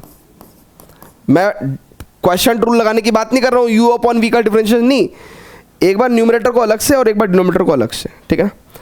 या फिर अगर एक बार में बात नहीं बनी तो फिर आप क्या करोगे, एक बार और न्यूमरेटर को डिफरेंशिएट करोगे और एक बार और डिनोमिनेटर को डिफरेंशिएट करोगे। कब तक करते रहोगे, जब तक 0/0 या ∞/∞ फॉर्म रिमूव ना हो जाए, ये फॉर्म रिमूव ना हो जाए, ठीक है ना, रिमूव ना हो जाए। तो अब जरा बहुत ध्यान से देखिएगा, मैं इस लिमिट को निकालने वाला हूँ, है ना भाई। राइट हैंड साइड तो इसकी 3 है, तो मैं राइट हैंड साइड को की जगह इसको इधर लेफ्ट, अभी मैं ये राइट हैंड साइड हटा ही दे रहा हूँ, मेरे को तो लिमिट निकालनी है, ठीक है ना। सो देखिए इसकी वैल्यू मेरे को क्या दे रखी है, अभी जरा बहुत ध्यान से देखेंगे। इसकी वैल्यू मेरे को, है ना, मुझे k का वैल्यू निकालना है भैया, और इसकी वैल्यू मेरे को 3 दे रखी है। अब मैं देखो मैं लिमिट निकालने जा रहा हूँ ना, limit. So limit extends to π/2। अब क्योंकि ये तो 0/0 फॉर्म आ रही थी ना मेरे पास, 0/0 फॉर्म आ रही थी, तो मैं एक बार न्यूमरेटर को डिफरेंशिएट करूंगा तो cos x का डिफरेंशिएशन माइनस sin x और पाई का 0 और -2x का -2, ठीक है ना। और ये माइनस से माइनस कट गया। अब आप x की वैल्यू π/2 रखोगे तो sin 90 1 होता है, तो मेरे पास ये लिमिट k/2 आ गई, ठीक है। तो इसका मतलब मेरे पास लिमिट की वैल्यू क्या आ गई सर, k/2, है ना। ये पूरी एग्जैक्ट एंटायर लिमिट जो है मेरे पास, अगर आप बहुत ध्यान से देखेंगे तो ये एंटायर लिमिट मेरे पास कितनी आ गई, k/2 आ गई। मैंने एक बार न्यूमरेटर को और एक बार डिनोमिनेटर को डिफरेंशिएट किया तो मेरा 0/0 फॉर्म भी रिमूव हो गया, मेरे पास सीधा k/2 आंसर आ गया। और ये लेफ्ट हैंड लिमिट अगर k/2 आया है मेरे पास तो मैं इसकी वैल्यू 3 के इक्वल रखूंगा, और यहाँ से मेरे पास k का वैल्यू कितना आ जाएगा, 6 आ जाएगा, राइट। क्लियर है क्या भाई। सिंपली लेफ्ट हैंड साइड में x इक्वल टू π/2 रखने पे 0/0 फॉर्म आ रहा था ना, अभी 0/0 फॉर्म आ रहा था ना, तो मैंने क्या करा भैया, मैंने कहा यार एल हॉस्पिटल रूल लगाऊंगा मैं, ठीक है ना। एल हॉस्पिटल रूल में क्या होता है भैया, एल हॉस्पिटल रूल में जब भी 0/0 या ∞/∞ फॉर्म आए तो आप equal number of times numerator और डिनोमिनेटर को डिफरेंशिएट करो। कब तक, जब तक 0/0 या ∞/∞ फॉर्म रिमूव ना हो जाए।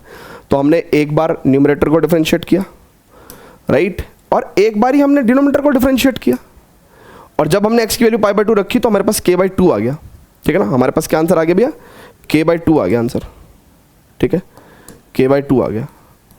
तो अब मैं क्या करूँगा, अब बेसिकली मैं तो इसको सॉल्व करूँगा ना, तो ये आंसर मेरे पास लेफ्ट हैंड लिमिट क्या आ गई, मेरे पास k/2 आ गई, मतलब मेरे पास लिमिट का आंसर k/2 आ गया, राइट। और राइट में मेरे पास 3 है तो k की वैल्यू 6 आ गई। तो ऐसे करके मैंने सॉल्व कर दिया, ठीक है। अच्छा, दूसरा तरीका क्या है इसको सॉल्व करने का, उसको भी सीख लो जरा।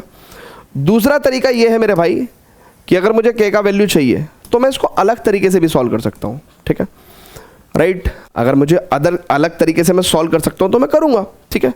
तो मैं कोशिश कर रहा हूँ अलग तरीके से सॉल्व करने की। तो मैंने क्या किया भैया, इसमें मैंने एक्चुअली में क्या कर दिया, ये cos x को मैंने लिख दिया sin 90 - x, राइट। और यहां पे भी मैंने 2 कॉमन ले लिया तो it is pi by 2 minus x, ठीक है। तो ये जो k बाई 2 है भैया मेरा बाहर आ जाएगा, और ये मेरे पास हो गया भाई limit x tends to pi by 2, और ये sine 90 minus x upon 90 minus x, ठीक है, और ये बराबर 3। अब ये लिमिट कितनी होगी बच्चों? अब बच्चों 11वीं क्लास में मैंने आपको एक लिमिट सिखाई थी, लिमिट एक्स टेंड्स टू 0 और साइन एक्स अपॉन एक्स की वैल्यू 1 होती है, सिखाया था। मतलब ये कौन सी फॉर्म है? साइन 0 अपॉन 0 फॉर्म, ठीक है, ये 1 आ जाती है। तो अगर मैं x की वैल्यू पाई बाय 2 रख रहा हूं तो साइन 0 अपॉन 0 फॉर्म, राइट। बल्कि सेम क्वांटिटी होनी चाहिए, जो यहाँ जिस फॉर्म की वजह से यहाँ 0 आ रहा है उसी फॉर्म की वजह से यहाँ पे भी 0 आना चाहिए। तो सेम फॉर्म होना चाहिए, है ना। पाई बाय 2 माइनस एक्स ऊपर है तो यहाँ पे भी होना चाहिए पाई बाय 2 माइनस एक्स। तो यानी कि अगर मैं x की वैल्यू पाई बाय 2 रखता हूँ तो ये साइन 0 अपॉन 0 फॉर्म हो रही है। तो इसका वैल्यू कितना हो जाएगा? पूरा इंटायरली इसका वैल्यू हो जाएगा 1। तो इसका मतलब क्या हो गया? k बाई 2 का वैल्यू 3 और k का वैल्यू 6। ये बहुत ही पॉपुलर क्वेश्चन है बच्चों, है ना, बहुत ही पॉपुलर क्वेश्चन। मतलब आते ही हैं बोर्ड्स में इस तरह के क्वेश्चन, k की वैल्यू पूछने वाले, ठीक है, राइट है क्या? तो ये मैंने आपको बता था ना कि कॉन्टिन्यूटी के अंदर टॉपिक्स बहुत सारे हैं और सारे कवर करने पड़ते हैं, और इनफैक्ट चैप्टर नंबर 5 ही अपने आप में बहुत बड़ा है, ठीक है। सो उम्मीद कर रहा हूँ कि यहाँ तक की चीज़ें आपको बहुत ही बेहतरीन तरीके से समझ में आ रही होंगी, ठीक है ना, क्लियर है क्या? तो फर्दर प्रोसीड करेंगे हम लोग। इसके बाद हम लोग को, है ना, कॉन्टिन्यूटी पे और क्वेश्चंस करेंगे हम लोग, है ना, most important questions from the NCERT. Clear है क्या? अच्छा, कोई कमी रह गई हो तो प्लीज़ मुझे कमेंट करके ज़रूर बताया करो, है ना। और ये जो लेक्चर्स हैं मैं इनमें बहुत ज़्यादा मेहनत लगाता हूँ, तो प्लीज़ इनको ज़्यादा से ज़्यादा बच्चों के साथ शेयर भी किया करो। सो उम्मीद कर रहा हूँ कि कॉन्टिन्यूटी के यहाँ तक के सभी कॉन्सेप्ट्स आपके बहुत ही अच्छे तरीके से क्लियर हो गए होंगे, ठीक है ना। हम लोग फर्दर प्रोसीड करेंगे और करेंगे एनसीईआरटी के most important questions in the next video, ठीक है। Till then good bye and love you all. इसके नोट्स आपको हमारे विद्यावाइज ऐप और टेलीग्राम चैनल दोनों पे मिल जाएंगे, है ना। तब तक के लिए बच्चों bye bye and love you all.